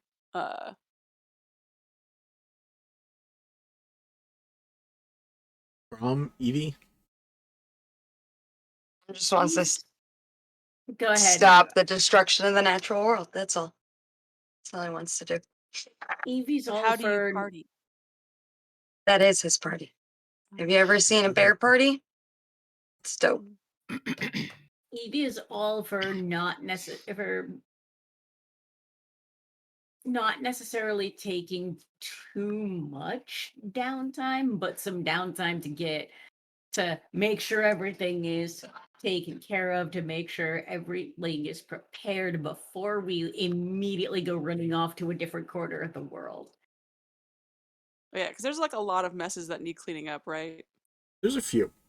There's a weather inconsistency that is, since the beginning of Fire Arc, every night it snows almost everywhere.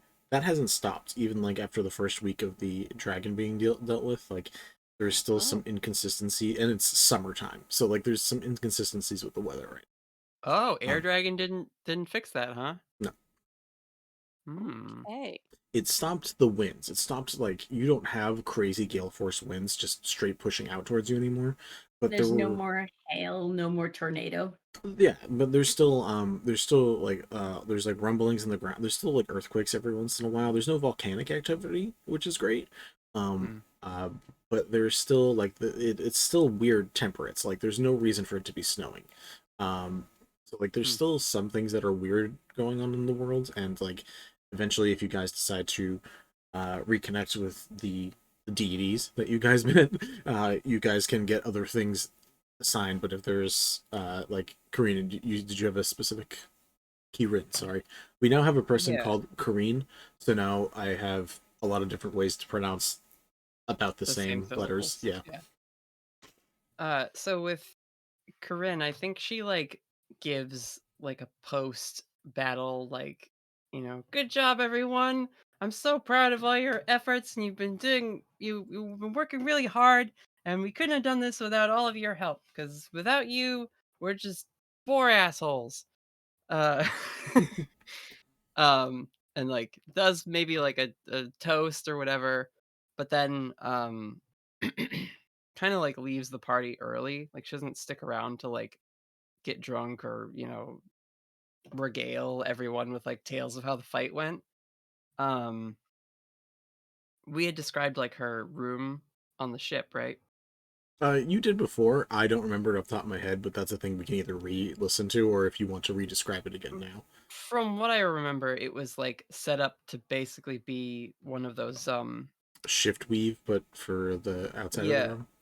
right, like a shift weave sound stage almost, so that you can like make the appearance of like any location on this like white curtain that kind of just surrounds her space.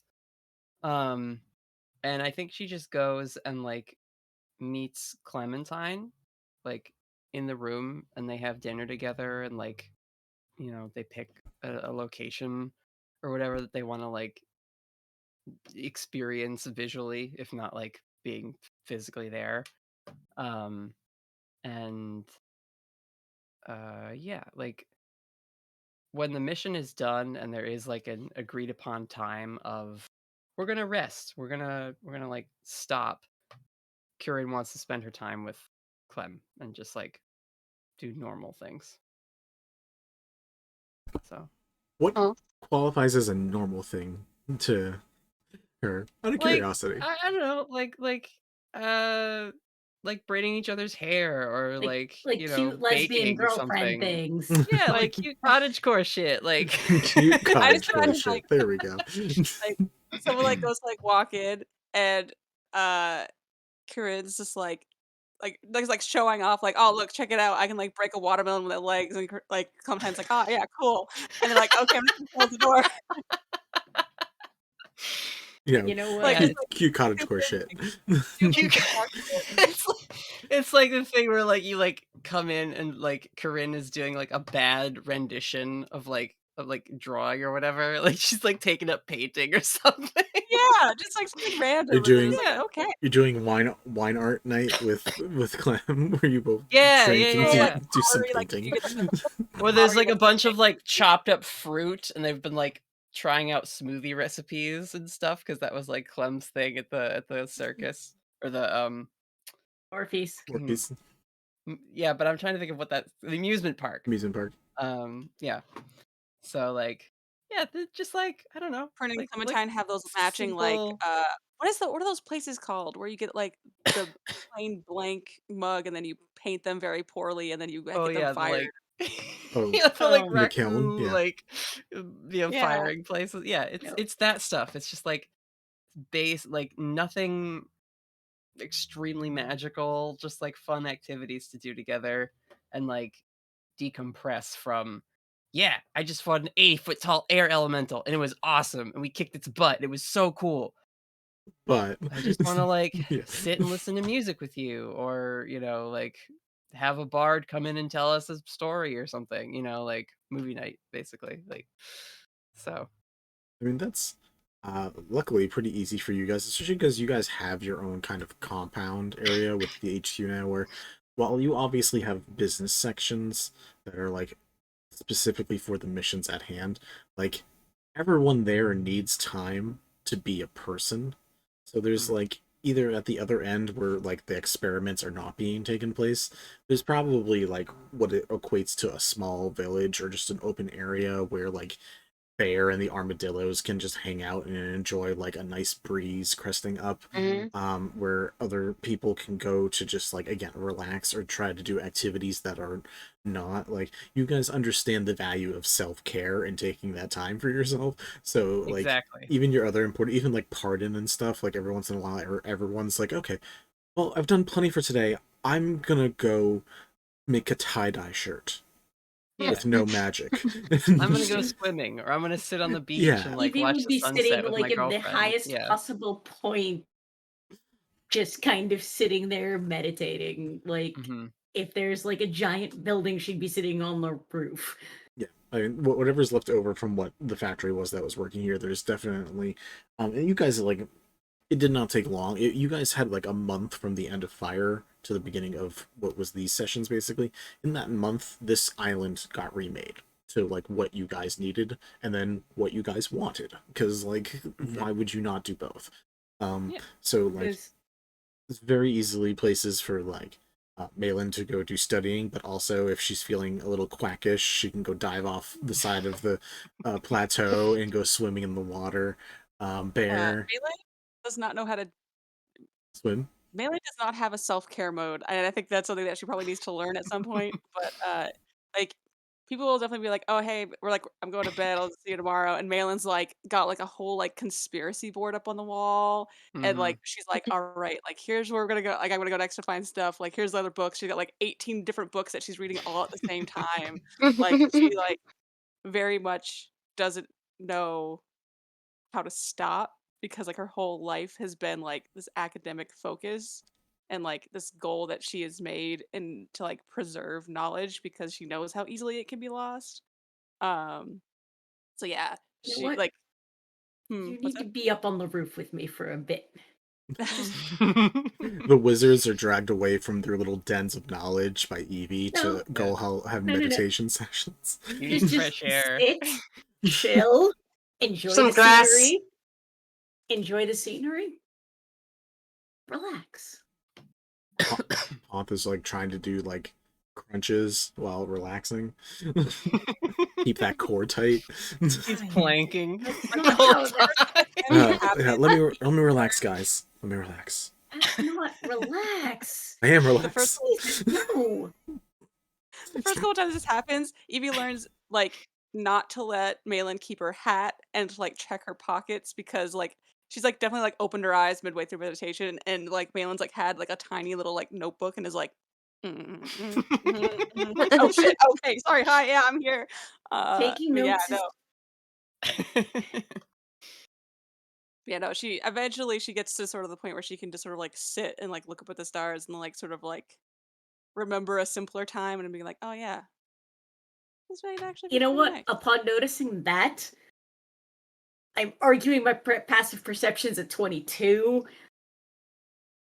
I'm just gonna. I will not contest that. That's more for Vinny. Upon noticing you being like that, I'm just gonna hand you my book of maps. Yeah, I was like that once too. It's just like a book of like just like straight up maps of like the world. It is maps that I drew along the way, the places I've been. Oh shit.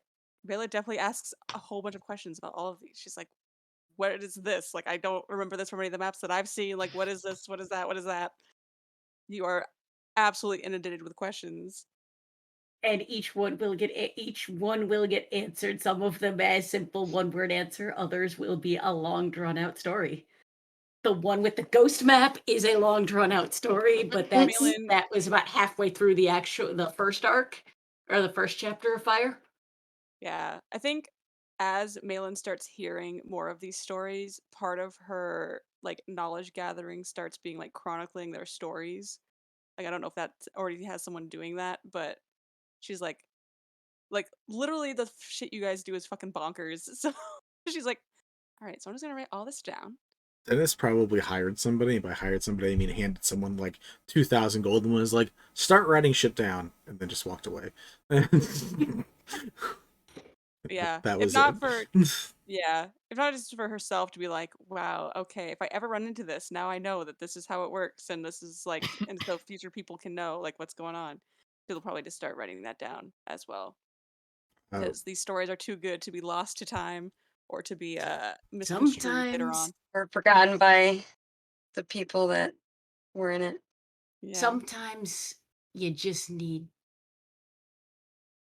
As I once told a monk who didn't make the trek out here, sometimes the only way to win the game is to not play. Interesting. I can't relate, but I'll keep that in mind. uh, Mhm. eventually, during one of the quiet nights that you guys allow yourselves, Clem looks to you, and is like, "I just realized, do you know how to dance? Because that's like my big thing. I don't remember you dancing. I remember we danced like once. We danced on that lake on our first date. How complicated of dancing do you know how to do?" Well, uh, we did footwork at the monastery all the time. So, uh, I wouldn't say I know how to dance, but I know how to move myself, so I can generally follow along if someone shows me how to do something. All right, I'm gonna show you some dances, and she drags you off at some point to just like there's just music playing off of like one of the cabanas or something that's going that like Yeah. Pardon or somebody has, or like Bear has. Bear has a cabana. Yeah. I think that's fine. 100%. Bear has Oh, a cabana amazing, yeah. with members of Dennis's old band rejoined, Mhm. and they're just like playing music in there. Yeah.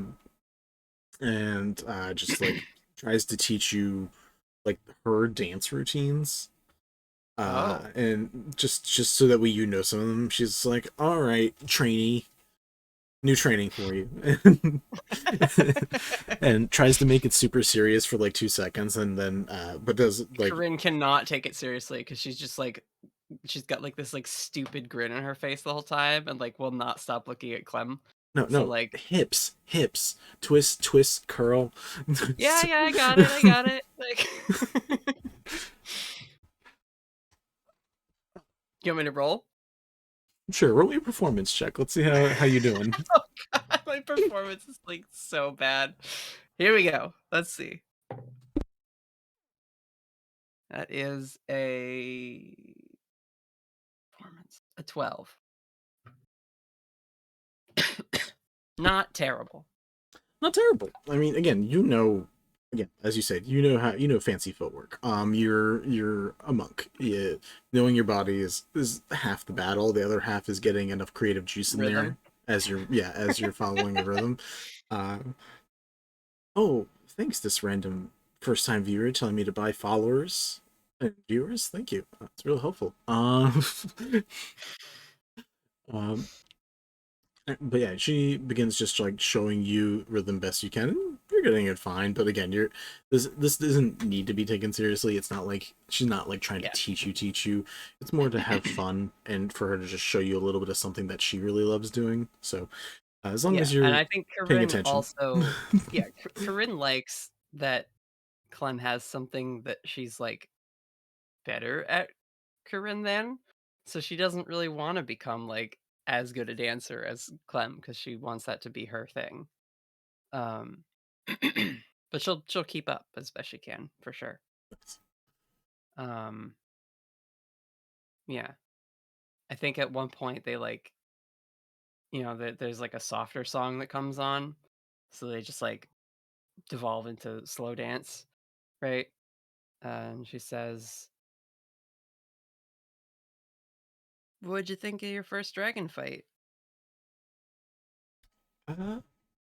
It's mildly terrifying. Mainly the almost dying that some people did. That was the terrifying part. The dragon itself, honestly, kind of cute.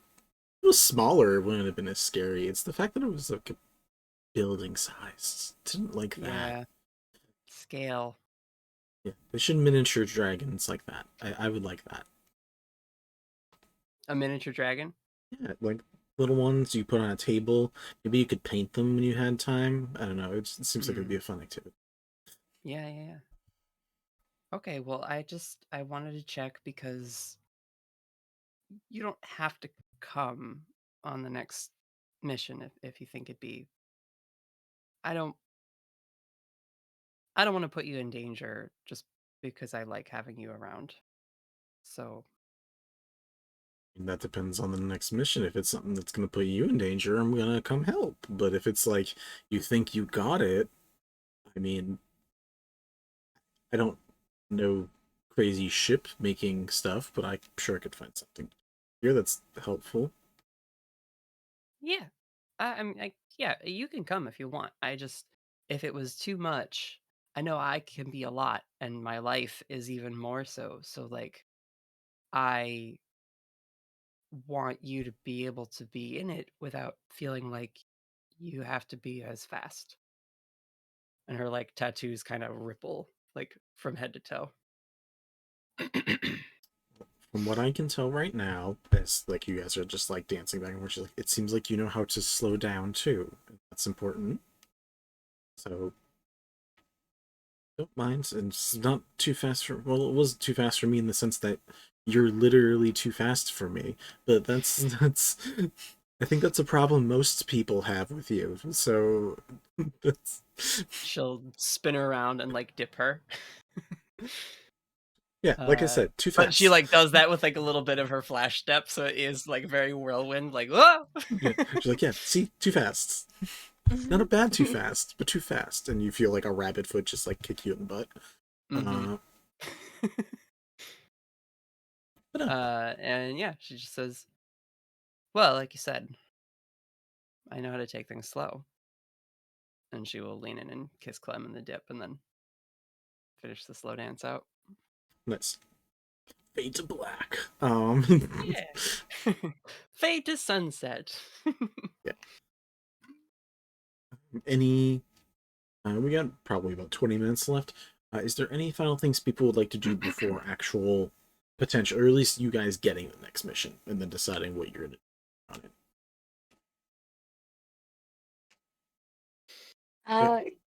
Grom will just like tend to all of the island's like vegetation and make sure that he like takes a morning foraging route. And of course he'll take account of like, you know, what the ecosystem is like there, so he's not taking too much or altering too much of like the wildlife's natural food chain. Sure. And probably yell at anyone he thinks is causing issues with it. So The factory side stuff, a lot of it was built underground. There's a few buildings here and there, but the thing is, this island, along with a lot of the other parts of this area, got hit by the whole "let's just churn everything green again" spell that got cast by you guys not long ago. So a lot of vegetation was just like brilliant. insta remade when it happened. There's still like the remnants of the factory, and then as you guys rebuild things, like some things probably shifted, but for the most part, like the greenery is still there and around. There's enough of a pleasant environment for like the little white dragon armadillos to enjoy and find the shade when they want it, to make little chilled spots when they want it and not destroy the ecosystem.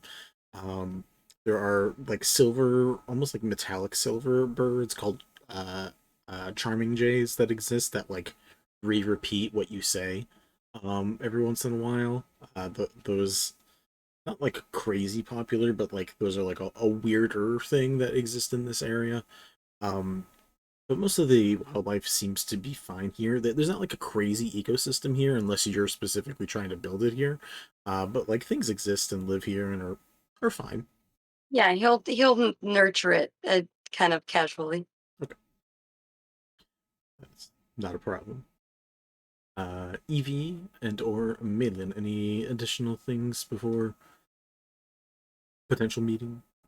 And downtime, basically trying to get to know, basically trying to do that whole awkward get to know what other people like and dislike, and begrudgingly actually open up about herself more so than she has done.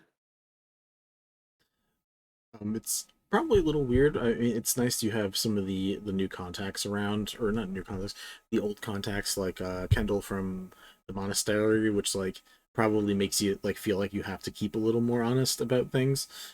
Just someone who like knows a little bit about you, maybe not everything, but some of the stuff. Not that anyone in that specific monastery knew everything about Evie, anyways.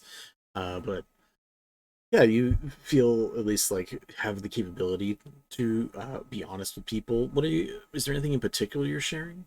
Like, is there anything that like people here don't fully know? Because you definitely shared a little bit here and there with the others during the travels.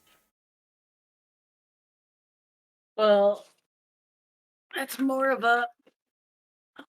I'm making a mess of my desk. Hell yeah. Um, Not necessarily anything specific, more of a actively not hiding anything. That's Because everyone everyone was very everyone else is far more open. Evie kind of hid a very large chunk of her past and kept that hidden, and certain things were just like, yeah, don't ask. one of the people who likes to push you a bit more and who's very open and honest about his own stuff is Pontherax, who like immediately like is a giant oxymoron in a lot of the senses that you can be those things. He is a drow, and the drow have a reputation for being a very specific way. Charismatic, a little brooding, and stuff like that. Those aren't the vibes he ever throws off. He doesn't seem to be incredibly charismatic, but also he's a wizard. But he's a very fit wizard, and like when I say oxymoron, he's also a bit of an idiot. Like he definitely not an high intelligence boy. So he really fits the I am the opposite of what I'm supposed to be, and he explains as such. Like there's specific things that he also like was supposed to be in certain ways, and he's like, but it was more fun not being those things. And it started pissing people off enough that I just loved it and just became what everyone else was like. No, you've got to be witty and cunning, and it's like, oh, I don't really want to. I like looking like this, and I like being able to do magic, but just because I can do magic doesn't mean I want to learn it. Books get boring sometimes. Don't tell Malen I said that. That secret is safe.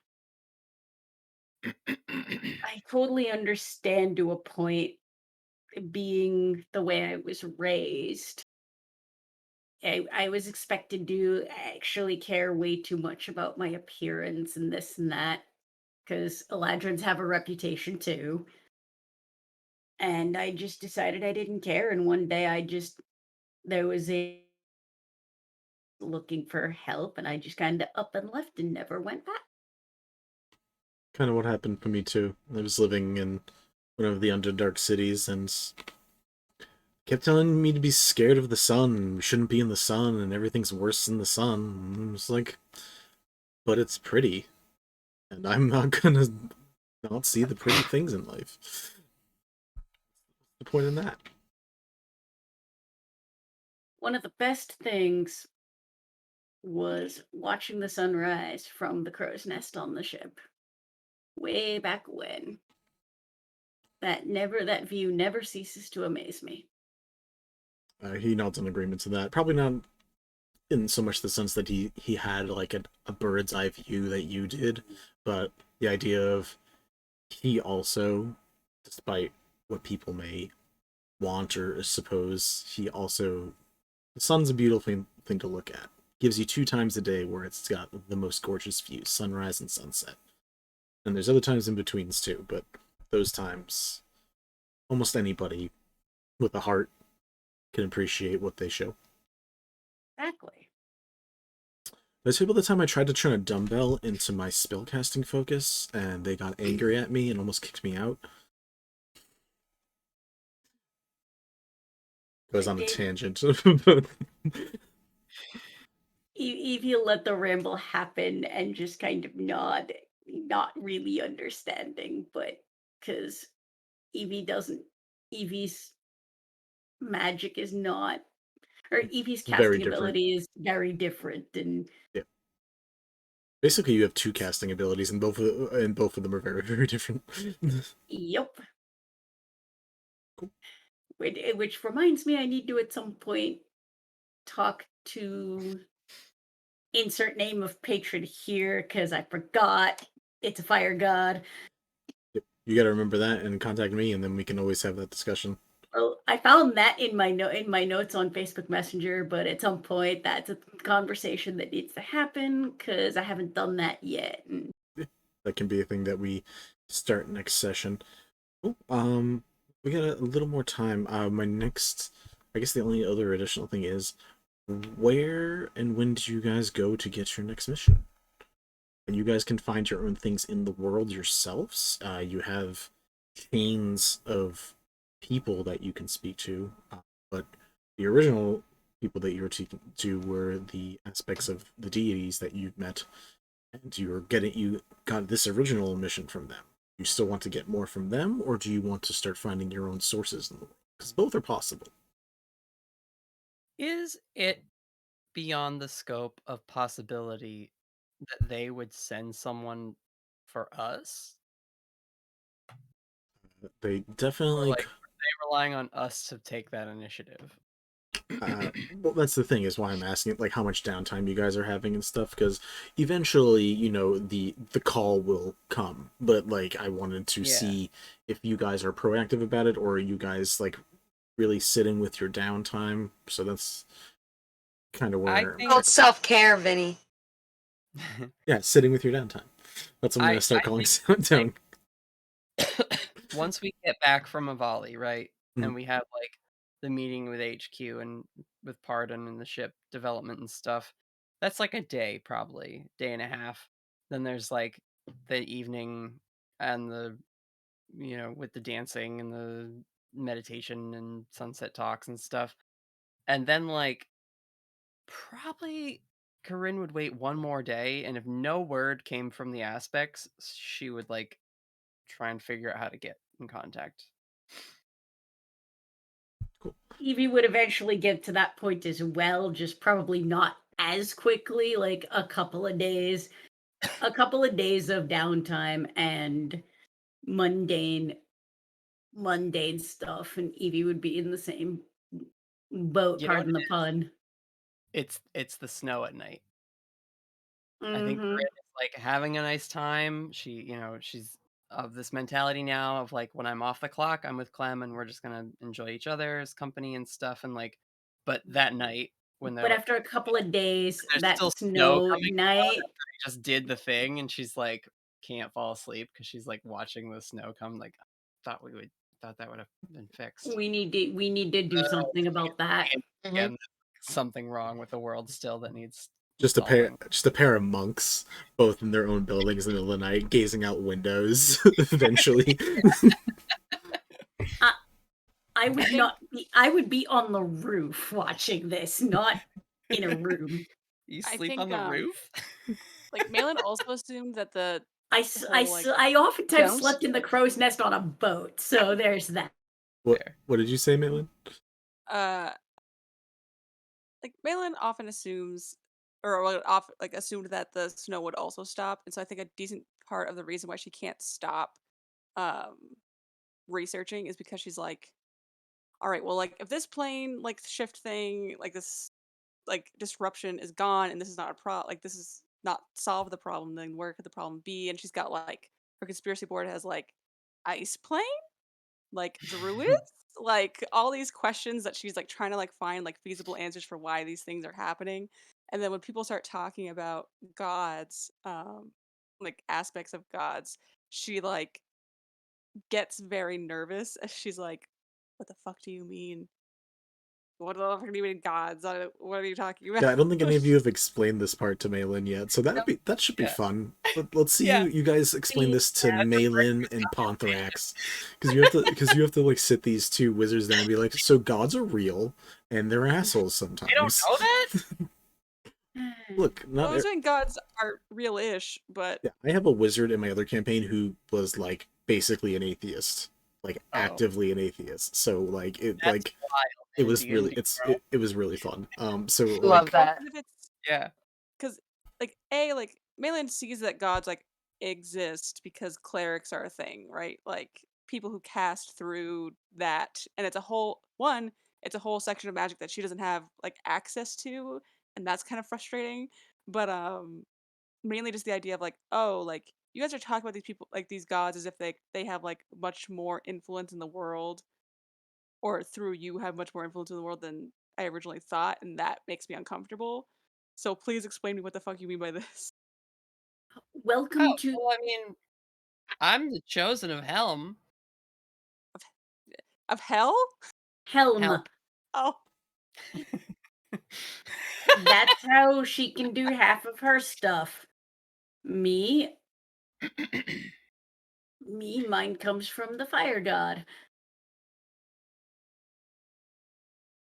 Malin very much frown and be like, so do you like set things on fire, or I have. she like surreptitiously like scoots her notebook a little bit away from you? Relax, I'm not gonna do it here. Here is sanctuary. So what do they want you to like, are you? What do they want? The same things we do to save the world.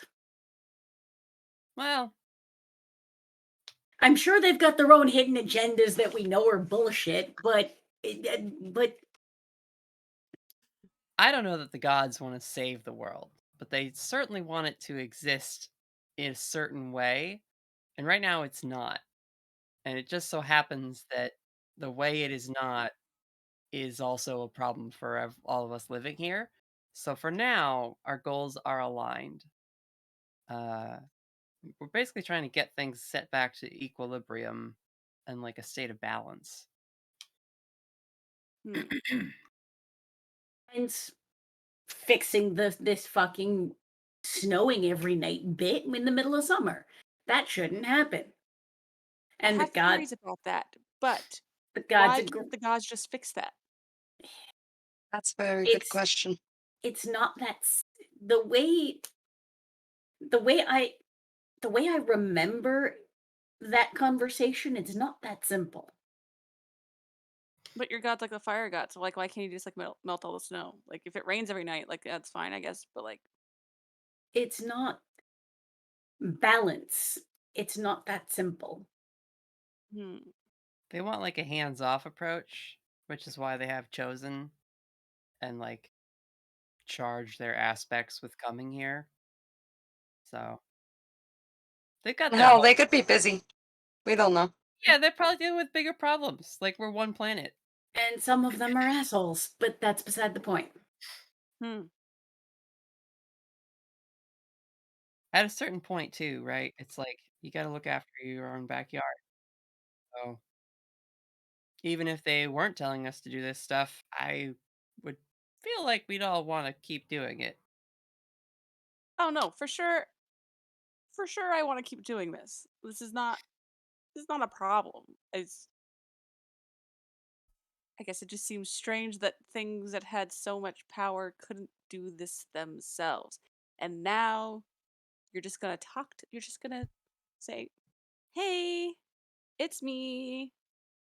What's next? What's up?" And they're Yeah. just gonna be like, "Oh, go I would clean up normally this let mess." Karen handle that shit. That was an uncanny impression of me. And like Arvin comes up. It's like, are you prepared to contact your angelic guide? Yeah. Did you get Lee on the phone? Arvin the fox like swirls up and becomes this like radiant figure. Everyone before Malen like takes like 8 steps back. before that happens, everyone who's there roll me religion checks. It's just from some basic religious knowledge that people may have. Motherfucker. What's my I don't religion? know if any of 17. you are good at it. Plus 0. Excellent. 9. I rolled a 7 and I 4. got a plus 10, so Cool. 17. 3. So Malin, it's the funniest thing is when you specifically asking about this stuff is you've probably again is just theorizing and learning about some of this stuff, like especially because like again there's whole schools of magic you just can't, not schools, there's whole parts of magic that you just don't have access to, and like through your research from that you've discovered like what basically what different things are called in certain religious fields. I missed something? Yes, I'm sorry, Natalie. What the fuck? Okay. Anyways, there are different power scaling for things that happen on specifically the material plane, but most planes in general. There are people who would be considered like champions of gods, like basically like they're like a prophet or someone that like would wield the power of a god at like a humanoid level. There's also chosen, which are not too dissimilar from champions, but also technically something else entirely. It's a person that's kind of embodying it's a humanoid embodying kind of what a god is, whether it's like their virtues or their capabilities. The next step above there is something called an aspect, which is a mortal creature, not necessarily humanoid, but like a mortal creature formed by a ritual. So that can then be a source of a deity's power on the material plane. Okay. Basically, The best way that it can be described is like the difference between power levels is like handgun, machine gun, like anti-aircraft missile in like those three scenarios. Then Okay. there's Okay. deities. Deities are nuclear warheads. The reason they don't play on the material plane is because if they play too hard, things just break and are gone. So their main influence here is to not be influences. Their main thing is to, as deities, keep other deities in check and do the small influences of things like clerics and paladins asking for favors, which are the small influences and wishes they can affect on the world. Okay. Aspects are like, hi, we're like super powered. They are basically demigods. They are very powerful things that can influence the world, but it requires a lot of energy and effort to get those things to exist. To get an aspect into the world, you are using a lot of resources, and the deity has to like use a part of themselves, basically. Okay. So the reason that so it's still weird because like if Corinne is a chosen or a champion of Helm and talking to like aspects of other deities, those are powerful figures on their own. But when you think about it a little bit, you're like, oh, there's a reason that gods aren't playing on this playground. It's because they would wreck everything and piss on it. It's just, and Yeah. we don't want that. Okay. Cool. AKA, if you've seen EXU a Calamity, that shit happens. The therefore and described happens. Yes. We do not want that. Yeah. Yeah. Wait. You're chosen of Helm. This is a different aspect. Who we're gonna talk to? Yeah. This thing that is now before me did not. This is Lee. Lee's my they're like my guidance counselor. Very shiny guidance counselor. And Like, as she starts to get more like Just okay as with the tired situation, as that feels one. like she's not going to immediately burn into a crisp. She gets like a little closer and she starts like, you see a tall humanoid angel. Basically, you basically see an angel. Like not biblically. There's not like 60 eyes staring at you. It's like what is considered basically a, flame I think, pot. a planetar or solar. I think we said that, yeah, something like that. So you do see like a pair of magnificent wings, like un unblemished skin, like gorgeous features, fairly androgynous in like body type, but seems to I be honestly always picture Lee as just like made of light. You know, just like the outline of person. It'd be very hard to talk to that. I don't know if you've tried to stare at a solar eclipse. They're very hard to talk to. Well, like frosted bulb bright, you know, like Sure. Um, Oh. but this visage stands before you, and Oh, and turns. Vinny. Because they're not inhabiting Widget anymore, I like the idea that like Arvin's parts kind of just like swirl like in like a helix with like the fox mask over the face of Lee now. I thought You know what I mean? I thought Because Arvin they're like was a inhabiting. separate thing that wasn't related to specifically. I thought I had let Widget like be free of being possessed Right, because Rom right, wasn't right, happy about it. right. So now Gotcha. Lee can like channel through Arvin. Cool. Yeah, I was like, wait, no, I thought we had. But yeah, again, a lot of moving parts. I got a lot of arcs going on. Yeah, Widget's retired. Which it gets to just relax with Bear and the armadillos now. Yeah. It's good. You see this form with probably like small bits of like Arvin floating around on like certain Yeah. segments that are moving. Yeah, this like glow in the dark, this magnanimous light turns to you, Malen. Says, "Nice to meet you, Malen. Uh, sorry for scaring you." N- nice to meet you. What are you made out of? And she's just gonna start like walking in a circle around him, like, what the fuck are you? Divinity. But yeah, you walk around, and he's like, "I." It's not really a good way to describe it. That's not going to make you want to ask more questions. So let's just say magic. That makes me want to ask more questions. I had a feeling. Yeah, I don't mean you know my name, so I figure you do like know like a little bit about like I do a what. little bit. I watch things. It's kind of our gestures to Kind of our thing. gestures. It's kind of our thing. There's like a white eye like shaped tattoo that only appears when she's communing with Lee on her forehead. kind of our Ah. thing. Okay, well, You had to be there when they were handing out the god appointment. No, I was sorry, like, sorry, Corinne. I'm not sure. It's lovely to meet your friend. Was there something specific you wanted to speak about? I just wanted to check in and make sure there were no orders from the head boss before I go talk to other gods about what they need help with. Oh, no, from Helm? No, you are doing great. Deservedly took a few days off. We appreciate that. We like self-care around here. Yeah. But short of that, no. I mean, you went to a new place, saw some new things, and you corrected the issues that were there. I don't think we could literally ask any more of you from that specific situation. If you wanted to, like, actively be there while the entire planning and building is going, you could, but I think your talents lie elsewhere. Yeah, I figure there's bigger fires to put out still, so Definitely a few. Unfortunately, that is not my department to hand out. We're actually dealing with our own things right now. But it seems like you were in contact with some other solid sources, and yeah. I'm just not sure how to get in touch with them. Do you have could you connect us?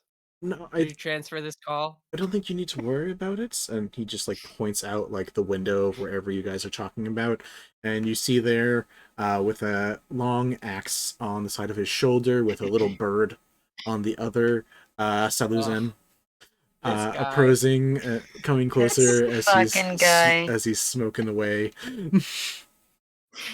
who? Raises the axe to you guys and waves it around a bit.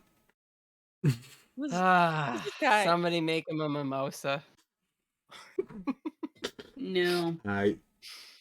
You see, God, how do I describe him? You see I need to literally look up a picture of him because it's been so long since. And it's not like we interacted with him too Ever. often Ever. when he was with us. You mean literally ever? Yes. No, it was kind of awful. How can you Um, describe Saluzan? Well, he's pretty forgettable, honestly. he's, you see what looks like a fairly tanned half dwarf, half elven individual. Has an eye patch. Has arms that are wrapped up, but otherwise are pretty bare. Brown hair. Striking like cyan blue eyes. Wearing earthen tones. And has a little raven on one shoulder and carrying a very weird looking extended battle axe on the other. And The guy pointed out the window, and this dude's just standing there. he's just walking closer, yeah, because sometimes you need convenient timing in your plots, and this was just the perfect enough time to Really, make people groan. Prepares firebolt and is like, "Who's that?" That is, I believe, your next appointment. Gives a wink to Corinne, waves a goodbye to everybody else, and turns back into armor. Yeah, all the metal pieces reconstruct, and then there's our little fox friend. Like a Rubik's Cube. Yeah. Little transformer. Yep. Basically. Cool. I think we'll pick up next time with you guys talking to Saluzan and figuring out what your next steps are. So mad. It's gonna be furious that I know. this guy's back. I'm so excited. I'm so excited for it. Backstory related to that. For some reason, Dennis gave me a prophet character named Laz. And because of the story, I couldn't change the name of this character, who was also technically a prophet. His name was Luz. And because of mishearing it once, Alex/Dennis for the entire campaign was like, "Oh, we're gonna go find Laz, my best friend," and he was very pissed. He taught me all my magic. And he was very pissed when he found out he was favorite wrong. person. Rough. I wonder if we'll ever meet Laz. Like we have to I end this. hope We have so. to end this session now because we need Dennis to be here for this Doesn't session. necessarily. Yeah, we need Yeah. Dennis to scream in frustration. Basically. Ugh, it's not Laz is back. Yeah, that's basically the only reason I'm really pausing it is because I specifically want to let there be a good Dennis reaction. Excellent. Well done. Cool. Yeah, and I've got to go. Cool. So we Yeah, are it's getting late. all set for the evening. One more time. For the rest of the week, we won't be doing much. We will have Glitter Hearts. I believe we're streaming Glitter Hearts on Friday, so you'll be seeing a new TTRPG from us with a whole new crew together. Like I don't think all of us have like done a single thing together, so it's gonna be a real fun mix of individuals. Fire Arc The only person I've ever played in a game with is Mel, probably.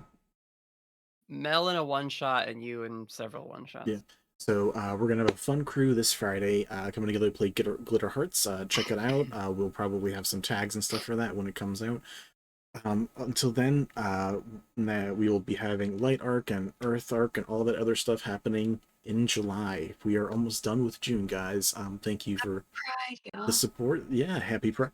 Yeah, happy Pride. Please check out Fun Texas Choice. If you want to donate through us, it's great. If you want to donate somewhere else, we just appreciate helping out people with uteruses who are in need of assistance right now.